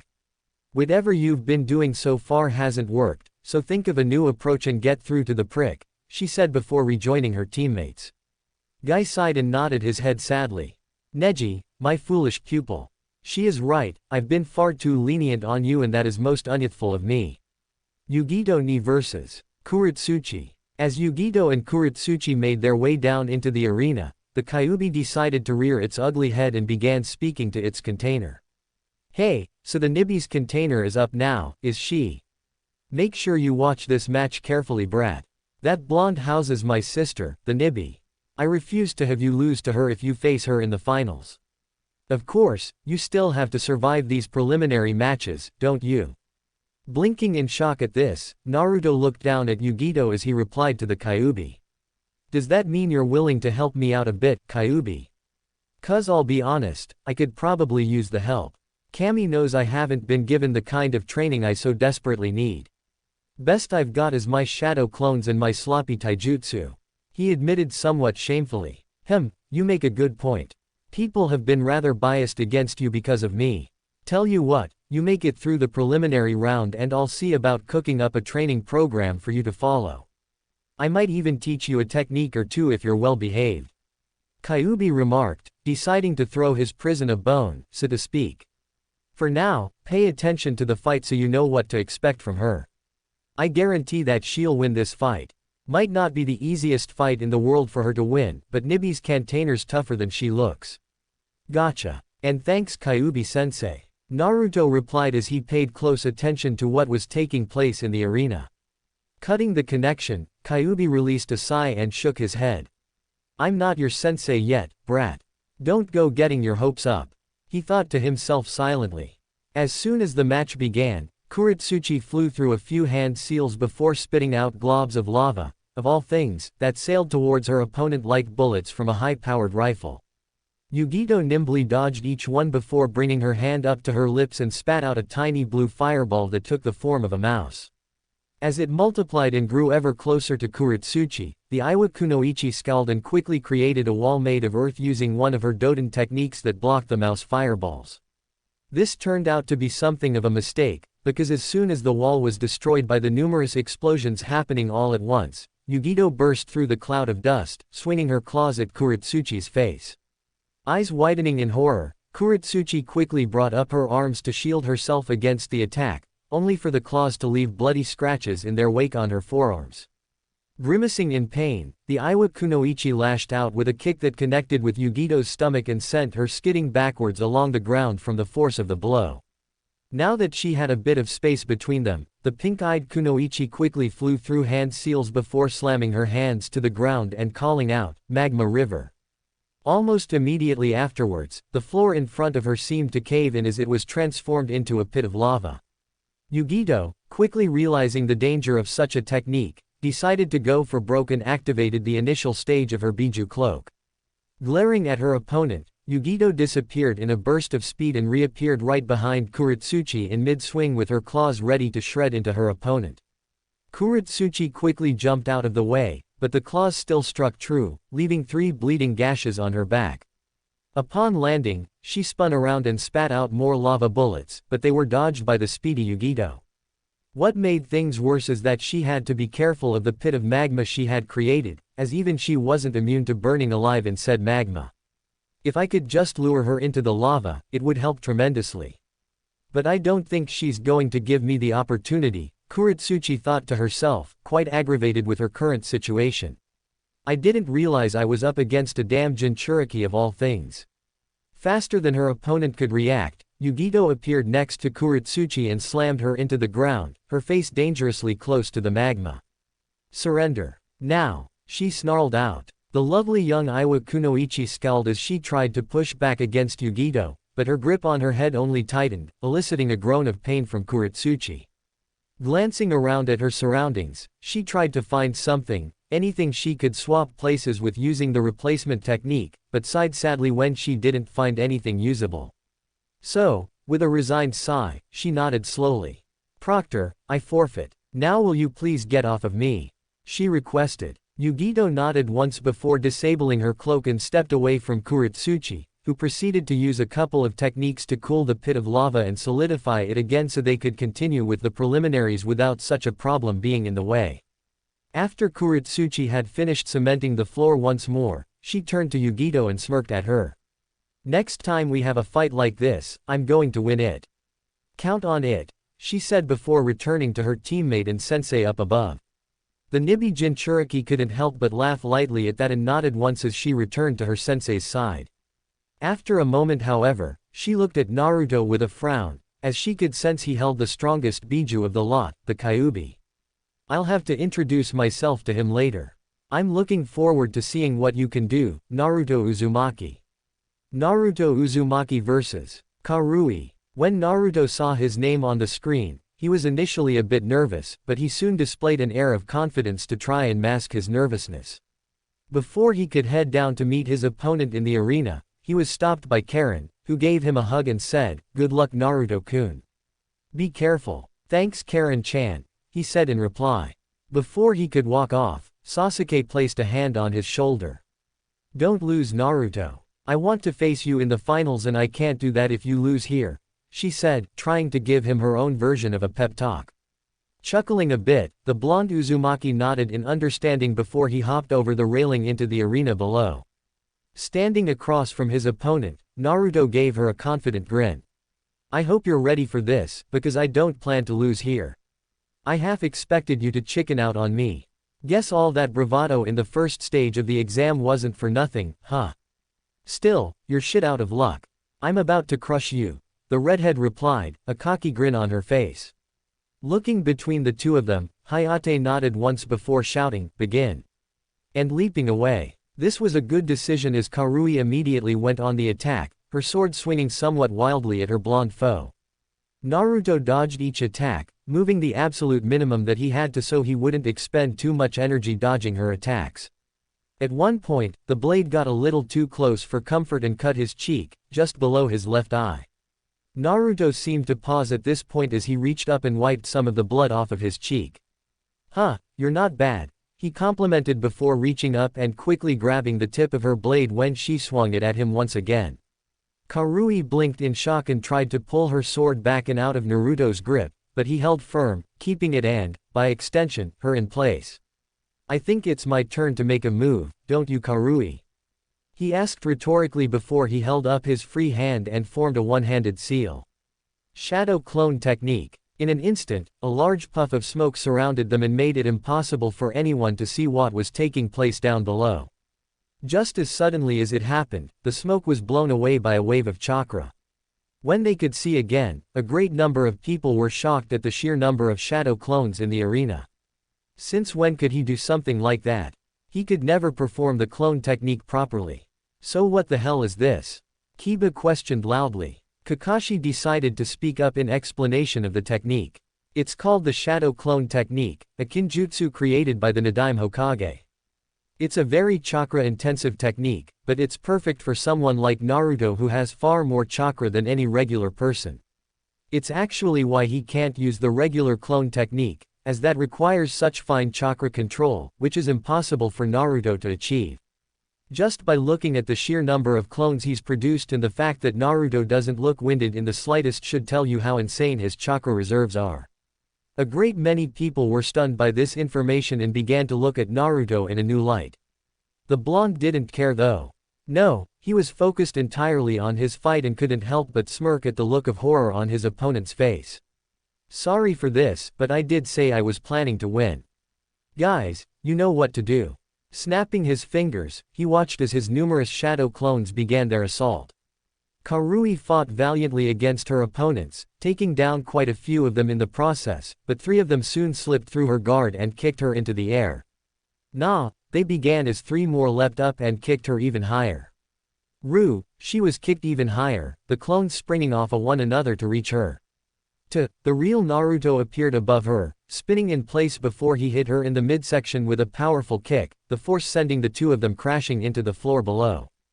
Uzumaki combo. With his attack finished, Naruto dispelled his clones and withdrew a kunai before walking over to the downed Karui and pressing his kunai to her neck. Do you yield? Wincing in agony, she said, Proctor, I forfeit the match. At hearing this, the proctor called the match in Naruto's favor while the blonde withdrew his kunai and slipped it away. Smiling down at his foe, Naruto helped her to her feet and allowed her to lean against him so she wouldn't collapse. You fought well, Karui. I had fun. Looking at her opponent, she was a bit flabbergasted, but she couldn't help but smile at him. Thanks, Naruto. You're a lot tougher than you look. I learned a lot from our fight. Shortly after she said that, the medics came out to take her away. She grumbled a bit, but complied with their wishes to take care of her. Returning to his team, Naruto smiled and fist-bumped Sasuke, the 2 of them grinning at one another.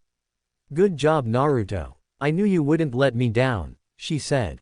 That was awesome. Congratulations, Naruto-kun, Karin exclaimed, smiling brightly at him.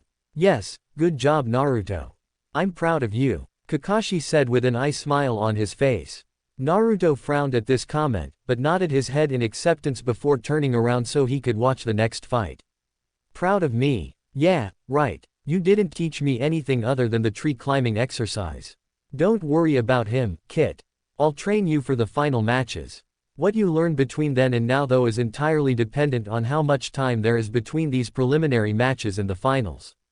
Regardless, I'll get you up to snuff in no time, especially with those shadow clones of yours, the Kyuubi said, trying to cheer his container up a bit. Thanks Kyuubi-sensei. But I have to ask, why are you being nice to me? Shouldn't you hate me? Naruto questioned, quite curious about the Kyuubi's reasoning. Meh, you're not the worst person to be sealed inside of. Besides, you've had it rough and there's no real point in making things worse than they already are. And it's like I said, I don't want my jailer to be weak. You represent me, after all. This village have done everything possible to keep you under their thumb and have intentionally stunted your growth. I plan to fix that. Well, thank you Kyuubi-sensei. I appreciate it. I just hope I don't let you down. And, what did you mean about the shadow clones? How can they help with my training? The Kyuubi sweat dropped at this before chuckling a bit. If you had bothered to truly read over the description of that technique when you had the scroll of seals, you would have learned that anything a shadow clone learns, when it dispels, those memories get transferred to the caster of the technique. What this means is that you can use them to help you with your training. Say for instance you're trying to master the exercise for an elemental nature such as fire. Whatever progress one of your shadow clones makes with the exercise, it can dispel and pass that knowledge on to you and the other shadow clones to make things easier. It also makes learning new techniques pretty easy too. Of course, you'll have to do all the physical exercises yourself, as your clones can't pass on the physical aspects of your training. So while your clones are doing one thing, I plan to have you exercising as much as possible to increase your strength, stamina, the whole shebang. I hope you're prepared for the torture your training's going to be, Naruto Uzumaki. That sounds awesome. I can't wait Kyuubi-sensei. Naruto exclaimed in thought. I won't let you down. Sighing, the Kyuubi laid its head down on its paws before relaying one final message to his container. Kurama, Kit. My name is Kurama. If we're going to be working together, you might as well refer to me by name.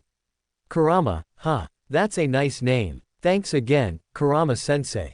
All Kurama could do was chuckle a bit as he watched through his container's eyes as the next two fighters took their place in the arena. Tenten vs. Samui. Wish I had's that big. Karin muttered to herself as she looked at the blonde Kumo Kunoichi in the arena. I feel so flat in comparison. Sasuke quirked a brow in curiosity before looking at Karin's chest. Then she looked down at her own before looking into Karin's eyes. These things just get in the way. I'd gladly trade you if I could. Karin looked at Sasuke for a moment before she began to cry comically. It's not fair. You were a guy. How'd you end up with a body like that when you were transformed, huh? The raven-haired Uchiha's sweat dropped at this before turning around to watch the fight. She figured it was best to ignore the inane ramblings of the redhead behind her. Samui couldn't help but release a sigh as she rubbed her shoulders a bit. Yet another person that claims to envy my body. So uncool. These things make my back ache enough as it is. Her opponent, Guy's final student, giggled and nodded her head. I'm sure they do. But you can't really blame other girls for admiring your figure. Most women wish they had your kind of figure, Biggs included. Personally though, I couldn't care less. My goal is to be as strong, if not stronger than Tsunade-sama someday. Beating you here will put me one step closer to that goal. So, I hope you're ready. I'm going to rock your world. Samui deadpanned at her opponent and said, you know the perverts are going to take that the wrong way. Why'd you say it like that? So uncool. When Tenten went to reply, she stopped as she heard perverted giggling coming from a couple of people. Sweet dropping, she rubbed the back of her head and chuckled nervously. Sorry about that. Anyways, we're ready Proctor, she said, looking to Hayate who nodded before calling for the match to begin. Samui immediately drew her tanto and prepared to combat anything her opponent might send her way. However, she didn't expect for dozens of weapons to come flying at her. She deflected as many of them as she could, but still ended up receiving numerous nicks and scratches along her body, while a few weapons were actually embedded in her left arm and right leg. Wincing at this, Samui watched as her opponent began to manipulate her weapons via razor-thin ninja wire. When they came flying at her again, Samui muttered, uncool, before letting out a soft sigh and saying, Proctor, I forfeit. I don't have anything that could combat this type of opponent. When the weapons fell lifelessly to the ground, the blonde bombshell breathed a sigh of relief before she bowed her head to her opponent. Thank you. You've shown me an area that I need to improve in. Good luck in the finals. And with that being said, Samui allowed the medics to take her away while Tenten went to work collecting all of her weapons once again. Naruto couldn't help but smile for his old friend's victory. When they were in the orphanage together, she was his only friend. The day she got adopted, he made her promise not to forget about him, just as he promised not to forget about her. Unfortunately, upon meeting again, it seemed as if she had no idea who he even was, which stung, but he wasn't quite sure what he was expecting. Still, he didn't hold a grudge against her for forgetting about him. Actually, he was just sad that he had lost his once friend. When Tenten went to pass him, he whispered to her, "Congratulations on your win, Ten-chan," causing her to pause and stare at him. "Nobody's called me that in a long time, aside from my parents, that is. A kid back in the orphanage used to call me that, but I can't remember his face," she admitted, a frown on her face as she looked him over. Naruto sighed at this and nodded his head. "I kind of figured. At least you haven't totally forgotten about me. I was worried your new parents might have done something to make you forget about me." The bun-haired girl frowned at this. "Don't go accusing my parents of anything, you little runt. They're good people. It was at this point that Tenten clutched at her head and screamed out in pain. They wouldn't," she muttered through the pain. Tenten's sensei was by her side in an instant, looking her over carefully for whatever might be causing his student such agony. What he saw worried him greatly. As he parted the hair on the top of her head, he could see the outline of a seal shining brightly. In no time at all, he had his student in front of the Hokage. "Hokage-sama, someone has placed a seal on my student. Just look at what it's doing to her." Hiruzen frowned as he examined what he could see of the seal through her hair.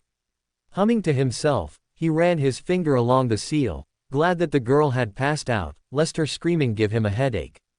To think people would go so far to ensure Naruto-kun didn't have any friends.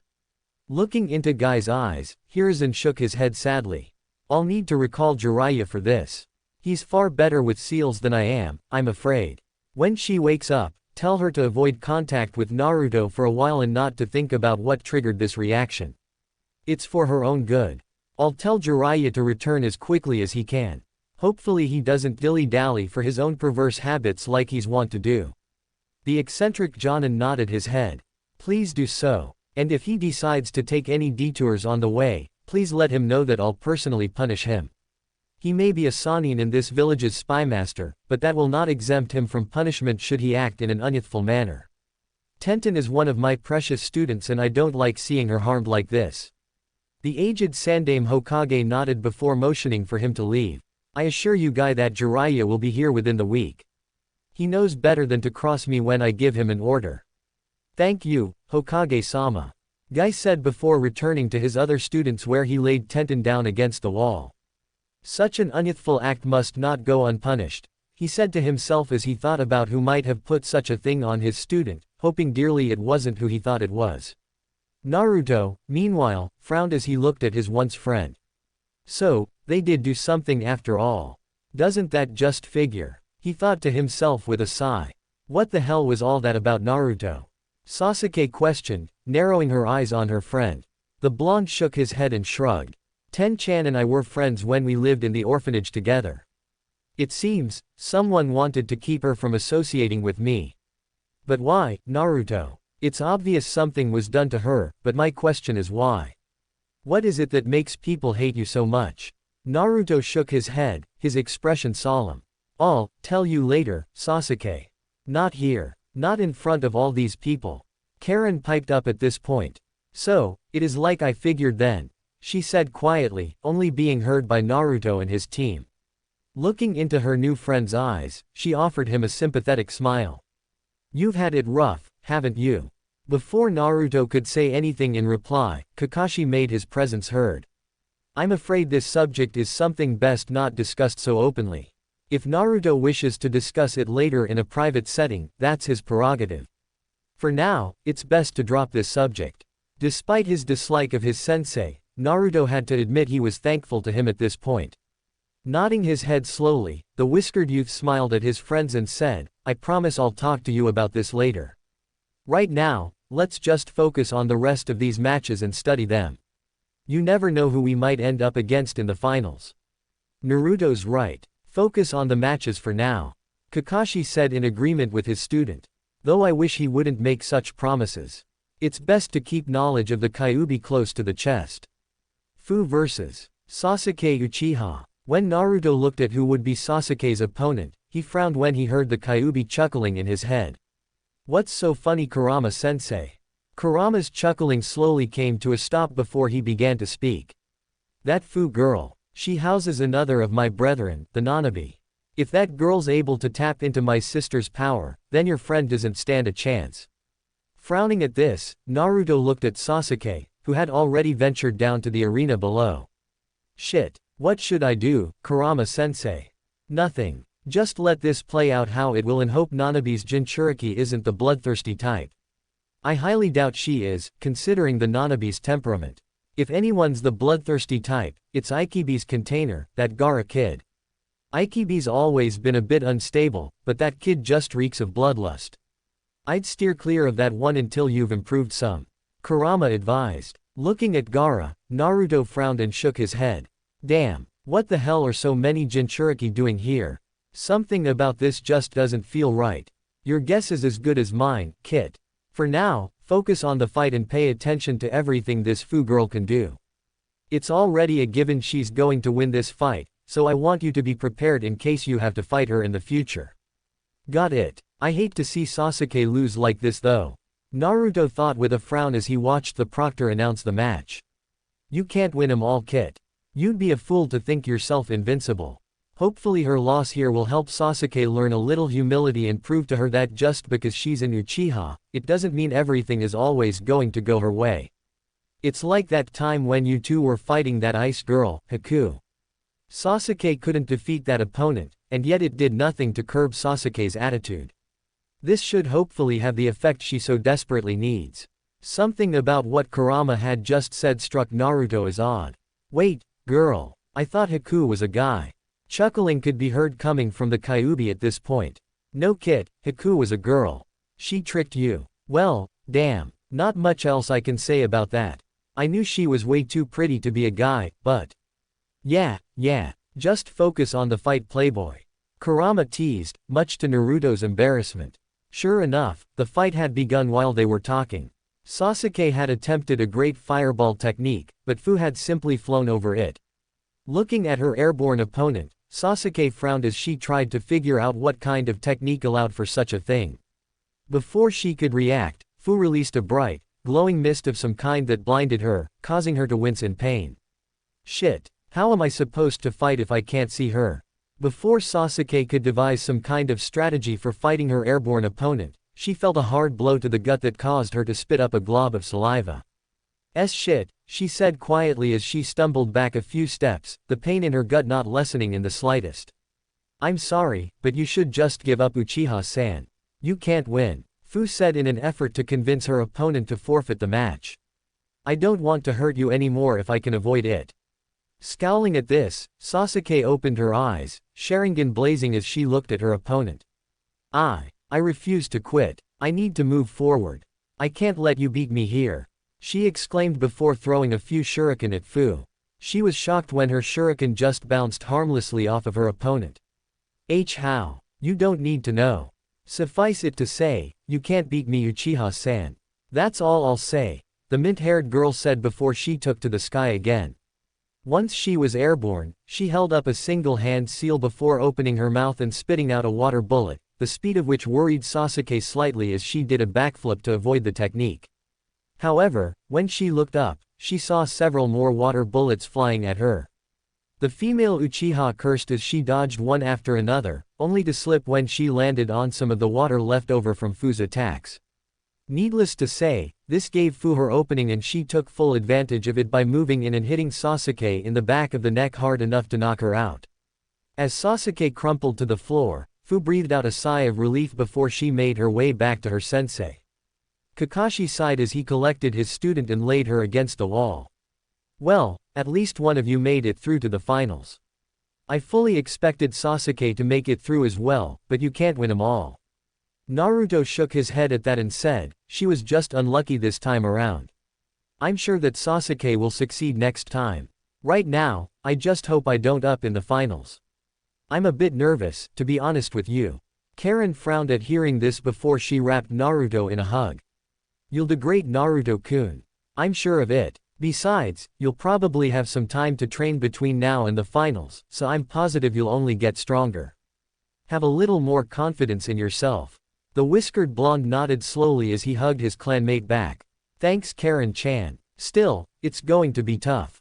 I have to be prepared for whoever I end up facing. Kankuro vs. Shino Aburame. Naruto rather enjoyed this fight. Shino was able to quickly deduce that the bundle housed the real Kankuro while the Suna genin they all saw was, in all actuality, Kankuro's puppet. At first, as the Kikaichu descended upon the bundle, a great majority of the people there expected it to be a quick victory for the young Aburame. However, Kankuro leapt from the bundle, bug-free, and manipulated his puppet to strike at his opponent with one of his many poisoned weapons. Shino had his Kikaichu leech off of the chakra strings connecting Kankuro to his puppet, forcing the Suna genin to cancel his technique, lest he get swarmed by the bothersome insects. However, much to everyone's surprise, he managed to quickly send out a single chakra thread that connected with his puppet's head, making it lunge at Shino with a blade protruding from its mouth. Shino dodged, but ended up being scratched by the poisoned blade. However, at this point, Kankuro was covered in the Aburame's Kikaichu and was screaming as he tried to shake them off of him. Sadly for him, he was soon rendered unconscious as they drained his chakra reserves dry before returning to Shino. Before the match could be announced in his favor, however, Shino collapsed as well, the poison affecting him deeply. So, with no clear winner, Hinata announced the match as a draw before the medics rushed out and carried the two combatants away. The final match of the preliminaries was between Ino Yamanaka of Konoha and Suzumbaki of Iwa. This was a pathetically short match, as Ino was a die-hard fangirl that hadn't taken her training very seriously at all. The teenage blonde attempted to use her primary clan technique to take over Suzumbaki's body, but her opponent avoided this technique and had her bees descend upon Ino, quickly taking her out of the competition. Now, with all the matches over and done with, all of the winners were called down to draw numbers from a box as it was carried to each of them. I've got one, Naruto said as he held up his slip of paper. N9, Hinata said timidly. 7, how troublesome, Shikamaru muttered. 6, Choji said. I'm 8, Tenten said, having woken up sometime during Shino's match. She was feeling a little better now, but she couldn't help but feel like something was wrong. 10, Gaara said quietly. I'm number 2. Tamari said with a grin. 5, Yugito said with a smile on her face. 4, Omoi said. I'm 11, Fu exclaimed happily. That means I'm number 3. How fun, Suzumbaki said. Okay, if you'll please look at this board, you'll see who you're going to be up against in the finals. Hayate said, coughing a couple of times as he spoke. Naruto Uzumaki vs. Tamari. Suzumbaki vs. Omoi. Yugito Ni vs. Choji Akamichi. Shikamaru Nara vs. Tenten. Hinata Hyuga vs. Gaara. Fu vs. Winner of match number 5. Seeing who he was up against, Naruto shot a glance at Tamari, who simply smiled and waved at him. Smiling back, he said, best of luck Tamari. I'm looking forward to our fight. Same here, I'm eager to see what you can really do. Tamari admitted. It was at this point that the Hokage's voice interrupted their conversation. Congratulations on making it through to the finals of the Chunin exam. The finals will be held 1 month from now. Take that time to train hard for your battles and do your village proud. Each of you have more than earned your place in the final matches, and I know I, as well as many others, are looking forward to seeing what you can do. Dismissed. As Naruto went to walk away, the Hokage's voice stopped him. Naruto-kun, I would like to speak with you in my office tomorrow morning. I have a lot to talk with you about. For now, take the rest of the day off and try to relax. And, good luck in the finals. Nodding slowly, Naruto was soon joined by Karin as they made their way out of the tower. Naturally, he was curious about what was so important that the Hokage would ask to speak with him, but he pushed that thought aside for simply enjoying Karin's presence. He would worry about the finals and his meeting with the Hokage later. Right now, he wanted to go enjoy a couple nice, hot bowls of ramen at his favorite establishment in the village, Ramen Ichiraku. He had already gone far too long without enjoying the food of the gods, and he'd be damned if he went without it any longer. Sure, ramen wasn't all that he ate, but he still loved his favorite food and liked to spoil himself a little from time to time. Before they could leave the tower, Sasuke caught up to them and patted her teammate on the shoulder. "Hey there, I hope you weren't planning on ditching me. I still want to hear the truth from you about what the heck's going on. Also, congrats on making it to the finals. Sorry I couldn't join you. I really tried, but..." Naruto smiled at Sasuke and shook his head. "It's okay, Sasuke. You really just had poor luck this time around. I'll explain later, but your opponent was just out of your league. Probably out of mine too. There's a reason for that, and I promise I'll tell you later. For now, let's just go enjoy a nice, warm meal, and leave worrying about all the other crap for later. I know I'm starving." Giggling a bit, Sasuke nodded her head before following along as they left the tower and proceeded through the forest of death, making their way back towards the village proper. I can't help but wonder just what he means by that. I suppose I'll find out later. For now, it's nice to just be with my friend. Chapter 3 Revelations. After arriving at Ramen Ichiraku and ordering their meals, Naruto looked at Karin and then at Sasuke, who were sitting beside him. "Alright, here's as good a place as any to talk about this. The old man and Ayame-chan already know about my secret, so it should be fine to talk about it here," he said, a slight frown tugging at the corners of his lips. "Alright, spill it, Naruto. What's this secret of yours that you're unable to speak of in front of others? It sounds like some kind of horrible secret, but what could be so bad that it causes people to hate you the way they do?" Sasuke questioned. Naruto sighed and said, "Sasuke, you remember how we learned that the fourth killed the Kyuubi? Well, that's not true. You can't kill what is essentially a mass of chakra given form. The best you can do is seal it away. Each of the Bijuu have been sealed inside of people that are called Jinchuriki. Jinchuriki, they aren't born, they're made. And then, after those in charge make us into Jinchuriki, we're normally treated with disdain and hatred. People treat us like we're the Bijuu themselves. It's wrong, because. Karin placed a comforting hand on his shoulder and said, "It doesn't make sense that Jinchuriki are treated so harshly when they normally don't have any choice in the matter. The people in charge create them, and then they're treated like they're worth less than dirt. I had a feeling you were one when you first hinted at it. But, I could also sense something else within you, despite how warm and inviting your natural chakra is. For what it's worth, I'm sorry you've had to live such a harsh life." Sasuke was wide-eyed for a time before she eventually said, "Wow. So that's the real reason people hate you so much. I always thought that they didn't like you because of all the pranks you pulled, but..." Naruto shook his head and said, "Sasuke, one thing you need to know is that I put up a mask to hide my pain. I chose to smile and act like an idiot so people would leave me alone. As for the pranks, part of the reason behind those is because it was good training. The other reason, well, I wanted to get back at the people that had treated me so harshly. I still remember my 10th birthday, they tried to kill me for the first time ever on that day. But the Kyuubi combined with my own natural healing factor just refused to let me die." "Kami." Sasuke breathed out in horror. "I never knew." The whiskered teen shook his head and said, "The incident was brushed under the rug, in a sense. Those responsible for the attack got off easy. I still don't know why. I know you've had it rough too, Sasuke, because of the massacre, so I don't hold the way you've acted towards people, me included, against you. We just took things in different ways. While you seemed to seclude yourself and distance yourself from people, I continued to wear a mask of idiocy and acted like everything was perfectly fine. It was either that, or try to kill myself again. I've tried a few ways, but when I realized that nothing would work, I decided just to live and deal with it. No matter how hard things got. I just had to deal with it." Karin hugged Naruto and said, "I'm sorry. If I could have only been here for you."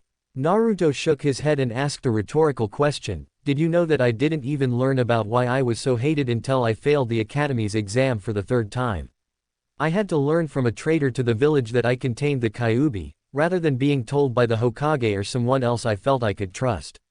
That I should be able to trust. No. I had to learn from a traitor, and in a way that could have gotten me killed. It all made sense though. People seem to think I really am the Kyuubi. After all, the traitor's mindset was that I was the Kyuubi in human form. So if he thought that way, I'm pretty sure the majority of the village seems to believe that as well. And the Hokage feeds me the same bullshit all the damn time. Just give it time. They're grieving and they don't know what they're doing. Blah blahing blah. Don't even want to delve into the other crap he's fed me in his attempt to defend the villagers and their actions. Clenching his fists tight, Naruto shut his eyes tight and said, on top of that, whenever I ask about who my parents were, the Hokage essentially shuts me down and tells me to stop asking. Hell, he won't even tell me if they loved me or if I was abandoned or anything. So tell me how I'm supposed to be able to trust someone like that. Sasuke frowned and said, damn. A child deserves to know who his parents are, or at the very least that they loved him. At least I got to spend time with my family before they were all killed. You never got that opportunity. That really makes it hard to trust the Hokage if he's willing to do things like that. Tell me about it. Just what else is he hiding, I wonder? Karin said, sounding suspicious of the entire thing. And you had to learn the truth about your burden from a traitor. That's just wrong. Yep. But the traitor's been dealt with. But when I asked why he hadn't told me, the Hokage claimed that I wasn't ready to know about my burden yet. He wanted me to have a normal childhood. You have no idea how much I wanted to just leap over his desk and throttle the for that. If he wanted you to live a normal childhood, he wouldn't have let people find out you were the Kyuubi Jinchuriki. Besides that, simply being a Jinchuriki guaranteed you weren't going to have a normal childhood. Karin said, sounding pretty furious at the Hokage in that moment. Sasuke nodded in agreement with this statement before something dawned on her. Wait, you hinted before that that Fu girl was different. Is she a Jinchuriki like you? Naruto nodded and said, her, Yugito, and Gaara are all Jinchuriki. Gaara's Jinchuriki has driven him to the point of insanity, I'm afraid. As for Fu, she seems nice enough, but, and I'm sorry to say this, you didn't have a chance in hell of beating her. Hell, she'd probably wipe the floor with me too, despite me housing the strongest of the Bijuu. She's that strong. Damn, Sasuke said, sounding genuinely surprised. But, why are so many Jinchuriki participating in the Chunin exams? Is something going on that we don't know about? Karin frowned in thought for a moment before she said, maybe someone is planning an invasion during the exams at some point. It would make sense for some of Konoha's enemies to attack at some point, probably at a moment where they can get at the largest number of people, the finals. The problem is, who's planning to invade and which of the Jinchuriki are going to be the threats? Naruto frowned and shook his head. I think Fu's just here for a genuine chance at becoming a Chunin of her village. I'm pretty sure that Gaara is going to be a threat, being unstable as he is. If I had to fathom a guess, I'd say he's the trump card that whoever's invading plans to use. Yugito. I'm not sure. It depends on if Kumo's in on the invasion. But again, my money's on Gaara being the big threat. Sasuke nodded. Makes sense. Sending a psychopathic Jinchuriki out to kill as many people as possible and probably lay waste to the village itself. Yeah, that sounds like a good plan to me. As for Kumo and Yugito. Hell if I know, but I think we should prepare for them as well, just in case. Problem is, how the hell are we supposed to get strong enough to fight them? Before Naruto could reply, Karin allowed a chakra chain to extend from her arm and wiggled it around a bit. If need be, I can try to use these chains to restrain them for a while, but it's not a permanent solution. Compared to other Uzumakis, my chains aren't quite the same. Mine are a bit weaker, but that's probably because I haven't trained anywhere near enough with them before now. I've always focused more on fuinjutsu and medical techniques. I've preferred to act in a supportive role over all other possibilities. But, if there's a danger to your home and I can help in some way, then I'll start training harder than ever before so I can help. Naruto smiled at Karin and said, thank you, Karin-chan. If you need help, I'll gladly train with you. I'm planning to do some training of my own during the month. The Kyuubi has agreed to train me for the finals, so I'm planning to work really hard so I don't let him down. I want to become strong enough to protect those dear to me. And, I have a few people here in the village that I genuinely care about, so I'll fight to keep them in this village safe, even if I don't care much for a lot of the people here. Sasuke quirked a brow and asked, the Kyuubi's actually agreed to train you. How'd that happen? Kyuubi-sensei is actually pretty nice, once you get to know him. Besides that, he's been better to me than a lot of people here. So, despite what others might advise, I've placed my trust in Kyuubi-sensei and am willing to work hard so I don't let him down. Sasuke thought about it for a time before she decided to ask, think you and the Kyuubi could help me with my training? I want to get stronger, though it's not necessarily for a pure reason like yours is. I want the strength to one day kill my brother, but I also want to be there for you, Naruto. You're my only real friend and I want to hold on to that bond. Naruto frowned in thought for a moment before he closed his eyes and questioned internally, Kurama-sensei. What do you think? While she seems like a typical Uchiha most of the time, she has proven that she's a bit different when compared to them. For one thing, she genuinely seems to care for you, rather than only for herself and her own interests. Most Uchiha only gave a damn about themselves. Best examples of why I hate the Uchiha so much are Madara Uchiha and that Madara wannabe on the night I attacked your village. That damn wannabe ripped me out of your mother and used his blasted eye to control me, using me to try and destroy the village. And yes, before you ask, I know exactly who your parents are.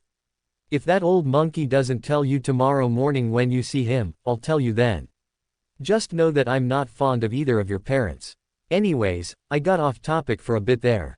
In answer to your inquiry about whether or not I'll train the Uchiha next to you, then I will. If only to make sure that she stays loyal to you and doesn't end up stabbing you in the back later, like so many Uchiha are wont to do. Warn her, though, that if she betrays our trust in her, that I will help you put her down like a sick dog. Do you understand me, Kit? Of course, Kurama-sensei. And, thanks. If the Hokage doesn't tell me about my parents tomorrow morning, then I'll definitely be asking you. Sorry if it brings up any bad memories, though. Naruto replied before looking into Sasuke's eyes. He said he'll train you, but, if you betray us, you'll wish you hadn't. Sasuke nodded slowly and said, then I'd best not betray you too. Besides, you're my friend, there's no way I would betray you for anything. I do remember what Orochimaru said to me, that I'd eventually come to him for power, but I have no intentions of ever doing such a thing.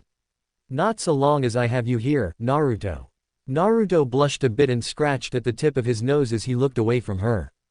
Thanks, Sasuke. I appreciate that. And, sorry if I've ever come across to you as a pain in the or something. I'll say it now that I've always been kind of envious of you, but I never hated you or anything like that. Frowning a bit, Sasuke shook her head and said, it's fine, Naruto. Yes, you could be a little annoying at times, but I was actually kind of envious of you too. You were so outgoing and everything and I just couldn't help but want to be more open, like you were. I understand that you were wearing a mask, but still. Hey, first time anyone said something like that to me before. Sounds like we're pretty good for one another, huh? Naruto questioned, chuckling a bit afterwards. Sasuke found herself blushing at that and quickly looked away. Why yeah, I guess we are, aren't we? Karin found herself smirking at this as she said, you're going to make me feel jealous, flirting the way you are.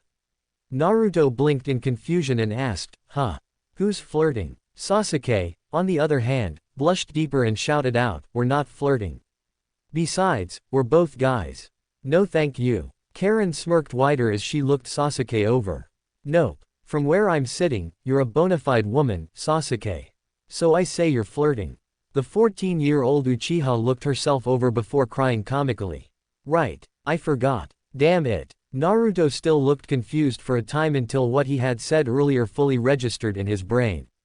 Once he understood the implications of what he was saying, he began to blush and found it very hard to look at either girl. Upon seeing this, Karin giggled and said, see. You were totally flirting. Sasuke and Naruto released heavy sighs and hung their heads, as they couldn't think of anything to say in response to that. So, with no words being said, they went about eating their ramen until they had finished. When Sasuke reached for her wallet, Naruto shook his head. I've got it. I eat here all the time, so I don't mind paying for your meal too, Sasuke. Same for you, Karin-chan. Sasuke smiled at her friend and nodded her head in acceptance of this. Thanks Naruto. I'll see you tomorrow, okay. Naruto nodded and offered his friend a smile. Of course. Good night Sasuke. Karin decided to tease them again. You can call her Sasuke-chan, you know. No he can't. Sasuke exclaimed, a bright blush forming on her face again. I'm just going to go. Good night. As Sasuke ran off, a bright blush on her face, Naruto and Karin couldn't help but chuckle a bit. You really shouldn't tease us so much, Karin-chan. Yeah, Sasuke's hot now, but still. There you go calling her hot again. I'm surprised you two haven't kissed yet. Karin teased mercilessly. Naruto blushed again and looked away, unable to face his clanmate right now. It's not like that between us. Before Sasuke was turned into a girl, we were kinda close, but now. It's kind of awkward. It's certainly a different experience compared to anything else I've been through before. Imagine how it must feel for Sasuke. Poor guy went from being a boy to a girl pretty much instantly. It's going to take a while for her to get used to the change, but I'm sure once she's come to terms with it, everything will be better for her. Yeah, it'll still be a little weird, but I think she'll be pretty happy after a while. Karin said before she rose from her stool and stepped outside of the ramen shack. Once Naruto had paid and joined Karin outside, he gently took her hand in his own and the two began to walk together back towards his place. Upon arriving, he was shocked to see Kintsuchi standing in front of his apartment, as if waiting for him. Wait, aren't you the girl I let go back in the forest? What are you doing here? Kin offered him a smile and said, I told the Hokage everything I know about Orochimaru and his plans. Then, I asked if I could move in with you. You're the only person I know in Konoha besides that Sasuke person, and I'd rather be around someone I trust, you know. Also, my name is Kintsuchi. You're Naruto Uzumaki, right?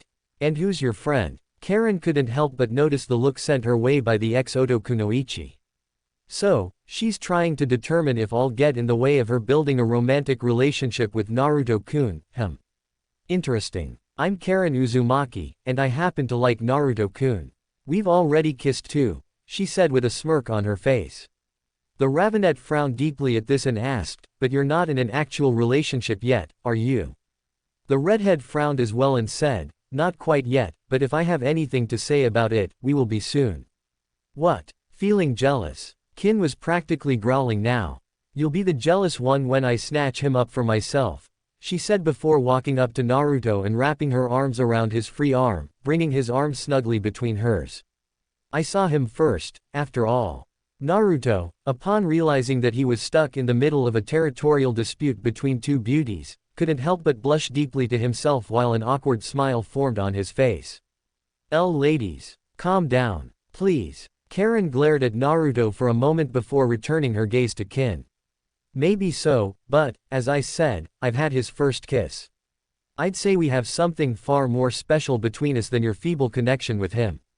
Growling at the annoying redhead, Kin tugged on Naruto's arm and said, come on Naruto-kun, let's go get some sleep. Maybe we can even cuddle. It's bound to be nicer than spending time with a flat-chested bimbo like her. Eyes twitching, Karin turned Naruto's head to face her and she leaned in, kissing him passionately on the lips, causing him to blush badly while Kin was practically frothing at the mouth. When the kiss ended, Karin licked her lips before saying, I'm the only woman he needs. Better than some skank from a weak ninja village like yours. Clutching tighter to Naruto's arm, Kin growled out, I'm glad to be away from that pathetic village full of monsters. Now I'm here, and I plan to make Naruto-kun mine. Nobody's going to come between us. Naruto winced as it felt like they were going to pull his arms out of their sockets. Girls, enough already. I'm not some rope you use in a tug-of-war game. Karin-chan, I like you. I like you a lot. But at the same time, I want to get to know Kin-chan as well. I want you both to get along, okay? Anyways, I'm kind of tired, so can we all just go in and get some sleep? I'll let you girls have the bed. I'll sleep on the couch. Okay. Both girls looked at each other before nodding in agreement over something. If we're all going to sleep together in the same apartment, then we'll just have to share the bed, all three of us. We're going to cuddle and that'll be that. No arguments, Kin said. Naruto sighed, but acquiesced to their request in the end. And so, together, they ventured into Naruto's bedroom where the girls quickly stripped down to their unmentionables, leaving Naruto a blushing, stuttering mess. When they ordered him to strip as well, he was nervous to comply, but he eventually stripped down to just his boxers and climbed into bed, the girls lying on either side of him, both clinging to his arms and pressing themselves against him in such a way that he was having a hard time keeping a certain part of his anatomy down. I'm not sure whether I love my life right now or hate it. The next morning, as Naruto awoke the next morning, he could immediately feel a few somethings brushing up against his morning wood. A deep blush quickly found its way onto his face as he tried to figure out some plan to get out of this awkward situation before anything strange could happen. Sadly, before he could so much as move an inch, both of the teenage beauties beside him began to stir awake, their hands brushing against his rock-hard erection. Upon realizing what they were touching, both young women blushed and quickly backed away from Naruto. Sorry Naruto-kun, Kin exclaimed, sounding pretty embarrassed. He's pretty big. Makes me wonder how good he is with it. She thought with a perverse giggle. Karin was having similar thoughts and was giggling as well. Looks like someone's happy to see us, she teased. Naruto covered his face with his hands and let out a deep groan. Please, don't tease me. Just let me get showered and dressed so we can be on our way to see the Hokage. I'd like to get that stupid meeting out of the way, he said, trying not to look at the two scantily clad women. Kin smirked as she looked at him, but she decided to spare him some misery, if you could even call it that. So, climbing out of bed, she put her clothes back on and blew him a kiss. I'm going to go next door and take care of a few things. Then I plan to come with you to see the Hokage. Try not to miss me too much while I'm gone, she teased with a wink before she left the room. Karin, not wanting Kin to get one up on her, leaned in close to Naruto and whispered in his ear, want me to join you in the shower, Naru-kun? I could wash your back for you. Before Karin knew it, Naruto was out of his bed, through the door and into his bathroom. Seeing how he reacted, Karin couldn't help but giggle to herself hysterically. Oh Naru-kun, you're just too easy to tease. Hokage's office. Naruto, Kin, Karin, and Sasuke were all standing before the third Hokage in his office. The reason for Sasuke's presence is really quite simple. She had been on her way to Naruto's apartment so they could train together when she came across Naruto with two lovely ladies on his arms. Strangely enough, she felt a foreign feeling when she saw them together with Naruto, but she couldn't place what this feeling was, exactly.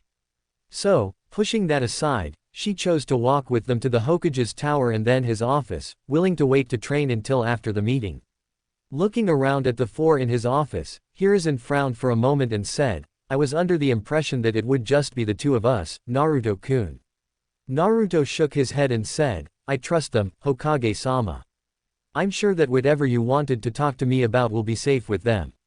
So what's up? The third Hokage looked around at everyone for a moment before he ordered his Anbu to leave them. Afterwards, he activated a silencing seal to keep those outside from hearing what they were about to discuss. Very well, Naruto-kun. As you no doubt know by now, you are a member of the Uzumaki clan, one of the very last in existence. So I'll talk to you about them first, and then I'll get into the meat of the conversation afterwards. Seeing Naruto and the others remaining silent, Hiruzen nodded his head in thanks before he began. Naruto-kun, the Uzumaki clan were highly recognizable by their signature red hair. Almost all Uzumaki had red hair and, well, the majority of them were quite, feisty, let's say. Uzumakis could have wild temperaments and it made approaching some of them a tad difficult. However, they were masters of Fuinjutsu, the sealing arts. They were also known for their large chakra capacities and for having such dense chakra that they could manifest certain chakra constructs. Finally, the Uzumakis had their own village, Uzushiogakure. They were allied with Konoha and we failed them in their time of need. They were attacked by a joint alliance between Kumogakure, Iwagakure, and Kurigakure. Even now I don't know just how they gained access to the Isles of Uzushiogakure, as the Uzumakis had such a powerful barrier in place, and they had a natural defense in the form of raging whirlpools that surrounded the island. Personally, I think someone betrayed them, and I've got a damn good guess as to who it was, too. If I had proof, I'd nail the son of a bitch right now for everything he's done, but he's so good at covering his tracks, it's ridiculous. Naruto frowned at this and asked, who do you think it was that sold out my clan? And why weren't we taught about the Uzumaki clan in class? Why did I have to wait to find out until I met Karen-chan? Hiruzen sighed and rubbed the bridge of his nose out of a mixture of frustration and tiredness. His name is Danzo Shimura. He's a warhawk and claims he's a patriot of Konoha. He claims to have the best interests of the village in mind and that everything he does is for Konoha. Problem is, everything he does only benefits himself. He's a greedy, evil son of a bitch and he's done nothing but cause problems not just for me, but for the village as a whole. If he had his way, we'd always be at war until either our village was destroyed, or every other village finally submitted to us and accepted us as the superior village. Suffice it to say, Danzo is not a good guy. As for why you didn't learn about the Uzumaki clan in the academy curriculum, the answer to that is quite simple, and highly disappointing. Danzo, Homura, and Kaharu helped pass a motion to wipe our affiliation with Uzushio from the records. They made sure that the Uzumakis would never be remembered in our village, and yet everyone still wears their symbol on their flak jackets. This decision of theirs only cements the possibility of Danzo being involved in Uzushio's downfall. Naruto scowled at this and said, if you don't manage to get any evidence on him soon, then I might as well just kill him before he can cause any more harm. I'm not pleased to hear this, Hokage-sama. Hiruzen sighed and nodded his head sadly. I understand, Naruto-kun. However, I have more to tell you. I know I should have told you this information a long time ago, but, sighing again, he closed his eyes and said, Naruto-kun, your parents were Minato Namikaze and Kushina Uzumaki. And yes, that Minato. Naruto's eyes went wide as he immediately looked at the fourth Hokage's portrait hanging on the wall nearby. My own father sealed the Kyuubi into me. He cursed me to this life of utter hell.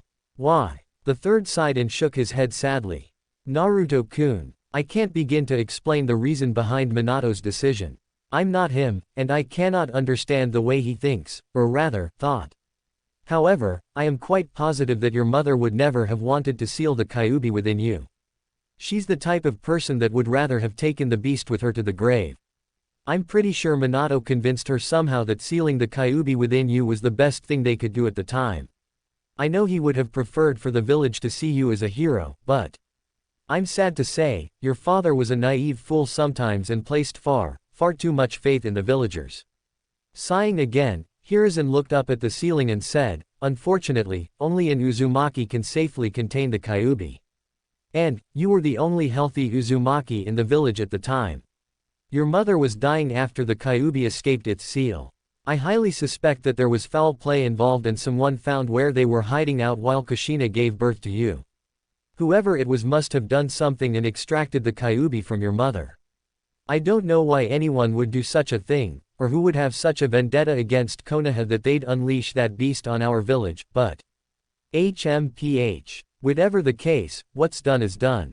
What I really want you to hold on to when you think about them is that those two loved you very much.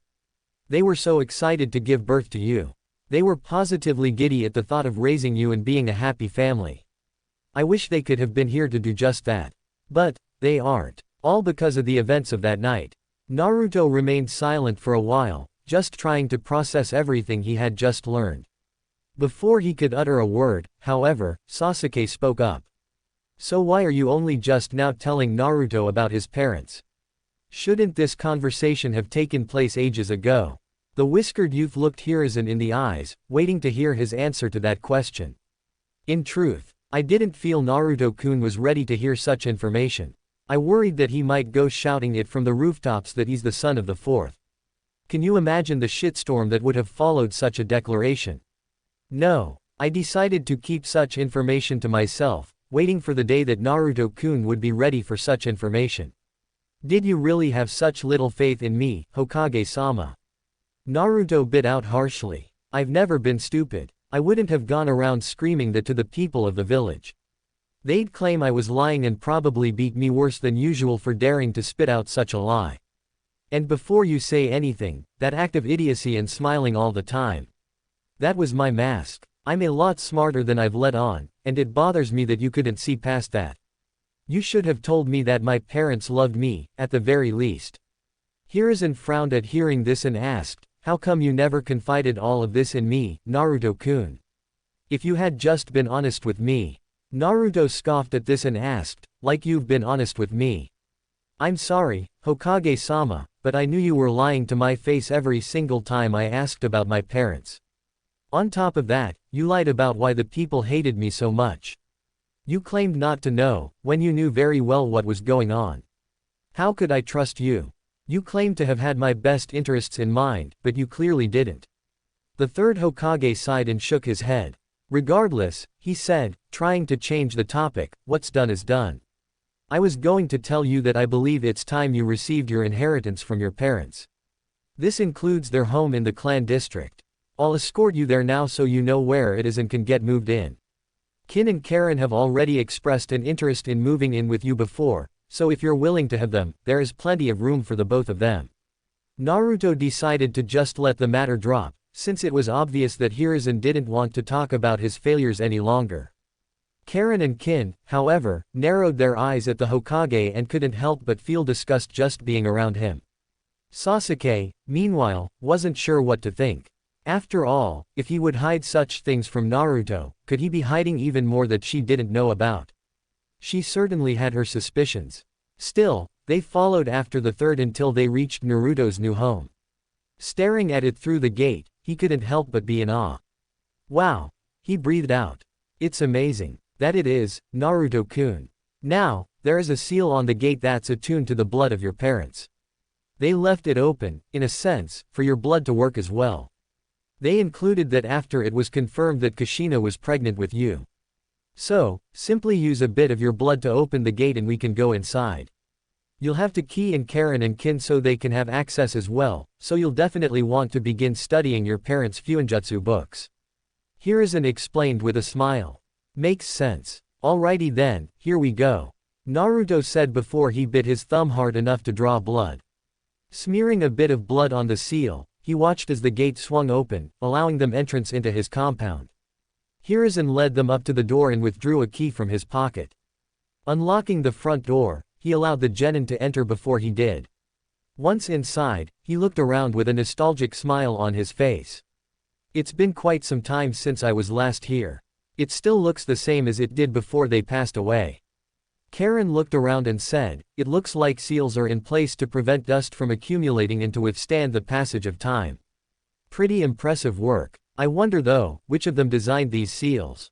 The Hokage chuckled a bit and said, they both did. Minato-kun and Kushina-chan were both seal masters and often worked together when designing new seals to be used. The redhead nodded in understanding before she left to go and explore, Kin following shortly after. Naruto looked around at what he could immediately see, and couldn't help but notice a few pictures hanging on one of the walls nearby. There were pictures of his parents, and in some of them he noticed a white-haired man that seemed to be rather tall as compared to most people. Frowning at this, he turned to Hiruzen and asked, who's that guy with my parents? Hiruzen looked at the person in the photos and shook his head sadly. That, M-boy, is Jeriah, one of my old students. He also happens to be your godfather. He may not have been there for you growing up, but he does send a monthly allowance for you. Naruto clenched his fists tight and asked, I have a godfather. And he's never bothered to come see me even once. I don't care if he's the one sending me money, the least he could have done is come let me know that somebody cared about me. The aged Hokage sighed and said, I understand, Naruto-kun. Unfortunately, part of the problem is the fact that he runs this village's spy network. But that doesn't excuse his negligence whenever he was actually here in the village. I tried to advise him to see you from time to time, but he never did. And for that, I am sorry. Let me guess, he'd rather spend his time doing something else, wouldn't he? Naruto questioned irritably. Screw his godson, he had more important things to do than make sure his godson was loved and grew up properly. Well, screw him. I don't need someone like that in my life. Hiruzen sighed again. You know those books you've seen Kakashi and I read. Jeriah is the author of those books. His favorite thing to do is peep on women in the hot springs. I do believe that whenever he's been here in the village, that's where he's always gone after reporting to me. So, yes, I do believe that he felt that was more important than seeing you. Again, I am sorry, Naruto-kun. I should have insisted harder that he see you, but It's not your fault he'd rather be a peeping Tom than a good godfather. At least you tried, Naruto said. You're not perfect, and you've certainly made mistakes, but you tried on some level. The Hokage gave Naruto a small smile and said, if you'd like to meet him, I have ordered him to return to remove that seal from your friend, Tenten. I plan to keep him here in the village for a while. Naruto shook his head. No, if he can't make the time to come see me, then I don't need him. Sighing, Naruto looked into Hiruzen's eyes and said, Kakashi has been a negligent teacher, Hokage-sama.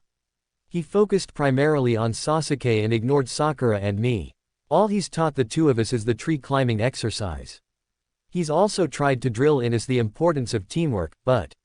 Sasuke sighed and spoke up at this point. Sakura's been the big disappointment there. She'd rather fantasize about me and try to get in my good graces by beating on Naruto and putting him down, thinking it would please me. Sakura refuses to work with Naruto and I always refuse to cooperate with her. Naruto and I can work together alright, but I'll admit I've been a pain to work with. Still, we're capable of working together when we needed to. Still, I have to say that when you assigned us to Team 7 to work under Kakashi, you made a mistake, Hokage-sama. I really don't think Kakashi's sensei material. He just doesn't care. Is he now? I expected him to take training the three of you far more seriously, but if you truly feel that he's failed you as a sensei, then, sighing, Hiruzen rubbed the bridge of his nose for a moment. I truly thought he would be good for you. And I thought the three of you would become a great team, but... Taking a moment to think on it, Hiruzen shook his head and said, I'll have a talk with Kakashi. I'd very much like to see how he justifies his negligence as a sensei. I'm disappointed that he hasn't done anything to snap Sakura out of her fangirl tendencies. She's turned out to be one big disappointment. So has Ino Yamanaka for that matter. I truly believed that she and her teammates would prove to be just as capable as their parents were. But, Naruto sighed and shook his head. Yes, she's just as much of a fangirl as Sakura is. I highly doubt she's taken her training all that seriously. That and the two of them are dieting, which isn't very smart, especially if they want to become capable kunoichi. Groaning, the aged Hokage shook his head in disappointment. Looks like I need to have a talk with my son as well. Damn it. Sighing, he looked at Naruto before he walked over to the nearby table and pulled out some scrolls and letters. Placing them upon the table, he turned back to Naruto and said, those scrolls contain your inheritance. The letters were left for you by your parents. I'll leave you to it. I need to have a talk with a few Jonin and see what the hell their excuses are for their failures. Take care, Naruto-kun. Naruto watched as the Hokage left his home before he turned to stare at the items left behind for him. Before he could peruse their contents, Sasuke tapped him on the shoulder. Turning to look at her, he saw her fidgeting in place nervously, unable to look him in the eyes. Sasuke. What's up? Building up her nerves, Sasuke looked into Naruto's eyes with a small, barely noticeable blush on her face.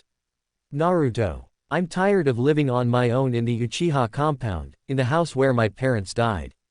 It's lonely and all it does is bring back all kinds of memories that I don't want to continue reliving. So, Kami, this is harder than I thought it would be. Sighing, Sasuke closed her eyes and said, please let me live with you. Naruto blinked a couple times as he tried to register what Sasuke had just requested.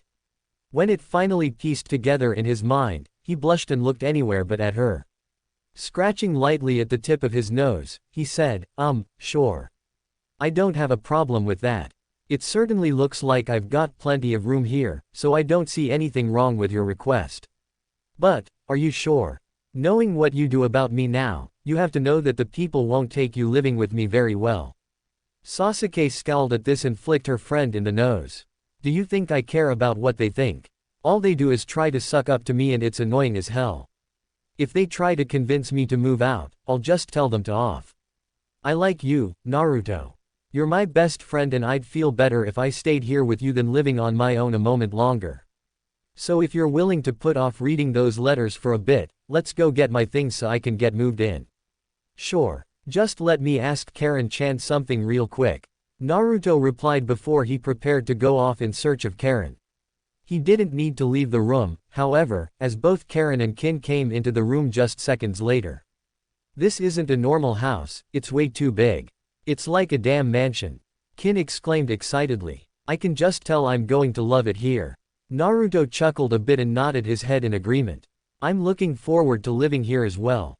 It's a big step up from where I used to live. That apartment was a horrible place to live.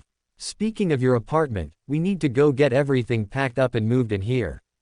Karin said. Then we need to get Kin and me added to the security system so we can come and go freely.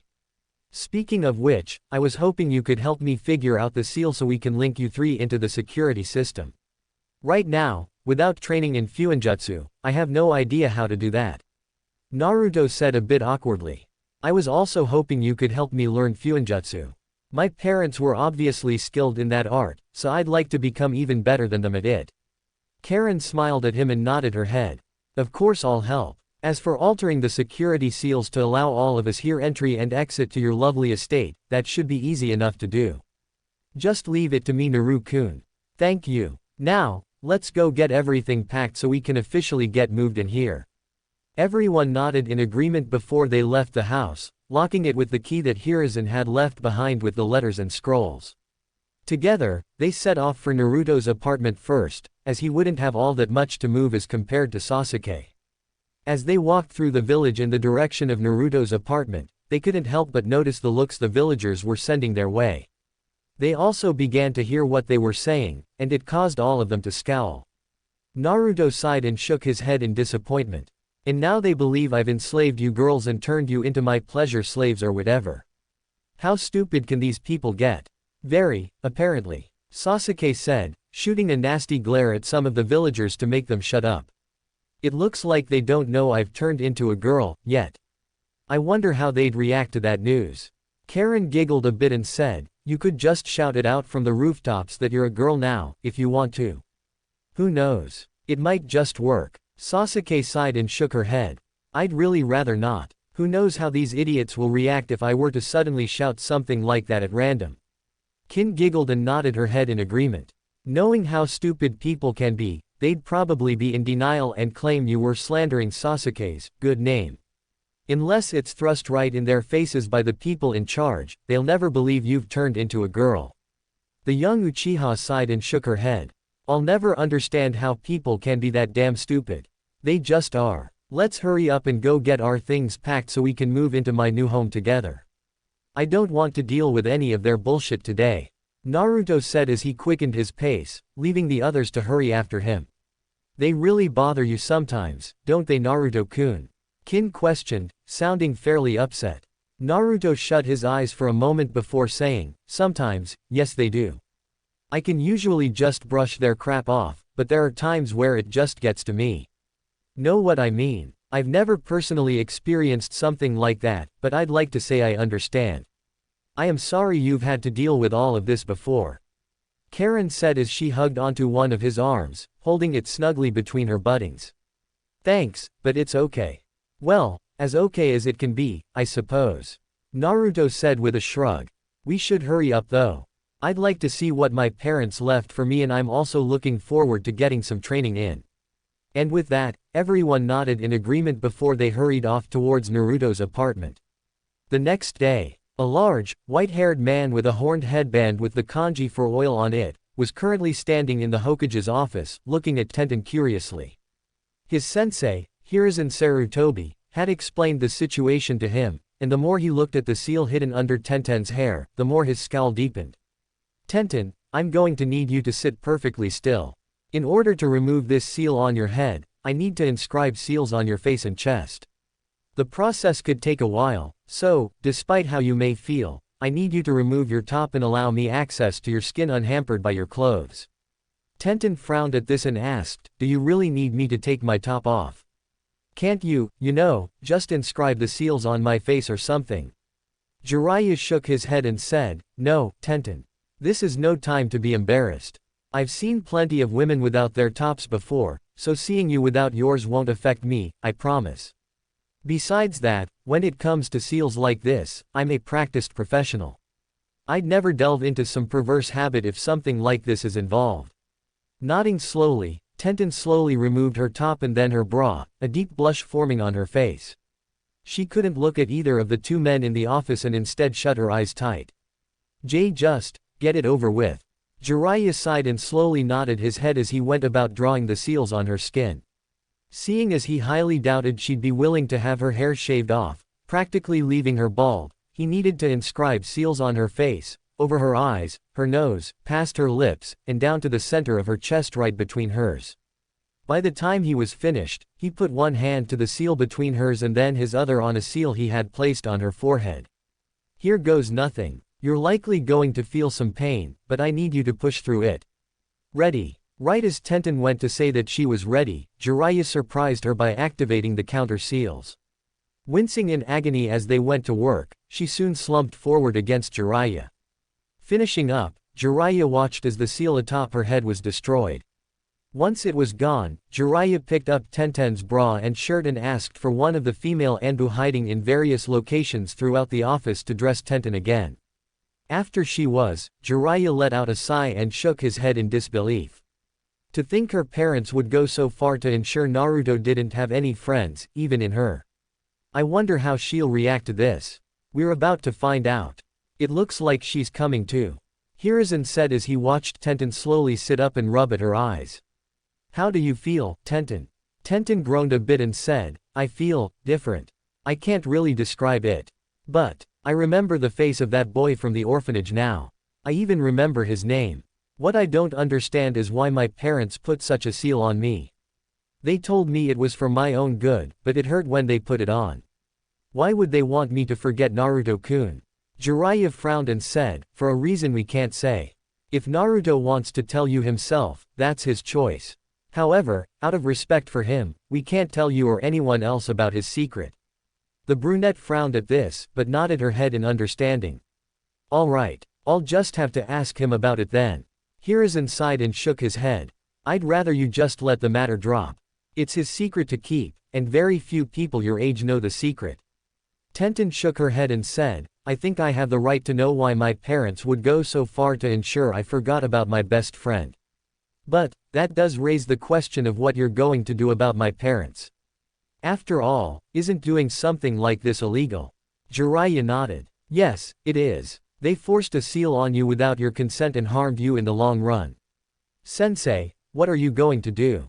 The third said, I'm going to have them arrested, and after that. Well, I'm not too sure. I don't think this warrants their death, but at the same time, one can't help but wonder what type of punishment is truly appropriate for something like this. Jeriah scowled at this and said, they took away one of Naruto's friends through force. They practically crippled their adopted daughter. I'd say this constitutes as child abuse on some level.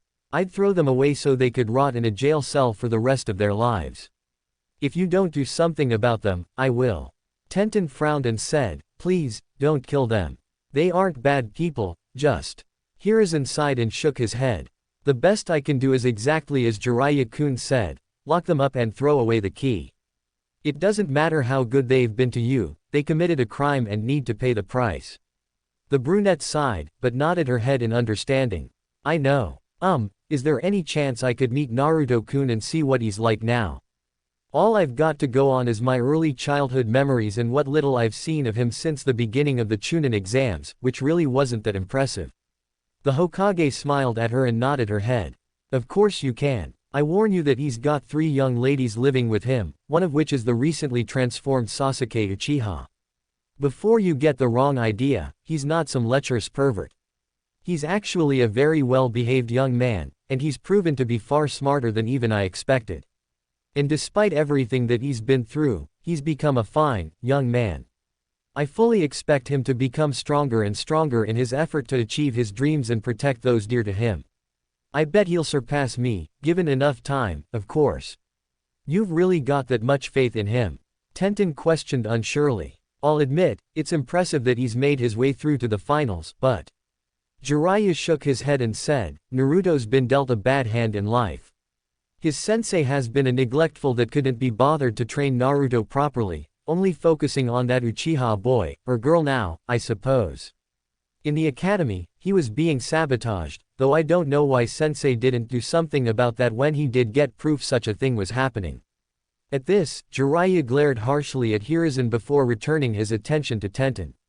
So you see, Naruto's not entirely at fault for his subpar skills as a shinobi. He's had to train himself so far, and you can only get so far without proper guidance. So I plan to approach him soon and invite him to learn under me. I just hope he accepts and doesn't try to do his on his own. He needs guidance if he wants to be able to take on the other Chunin hopefuls in the tournament. Really? Naruto-kun's sensei really hasn't trained them. How the hell did they get through the first 2 tests without any real training? Are you sure about all of that?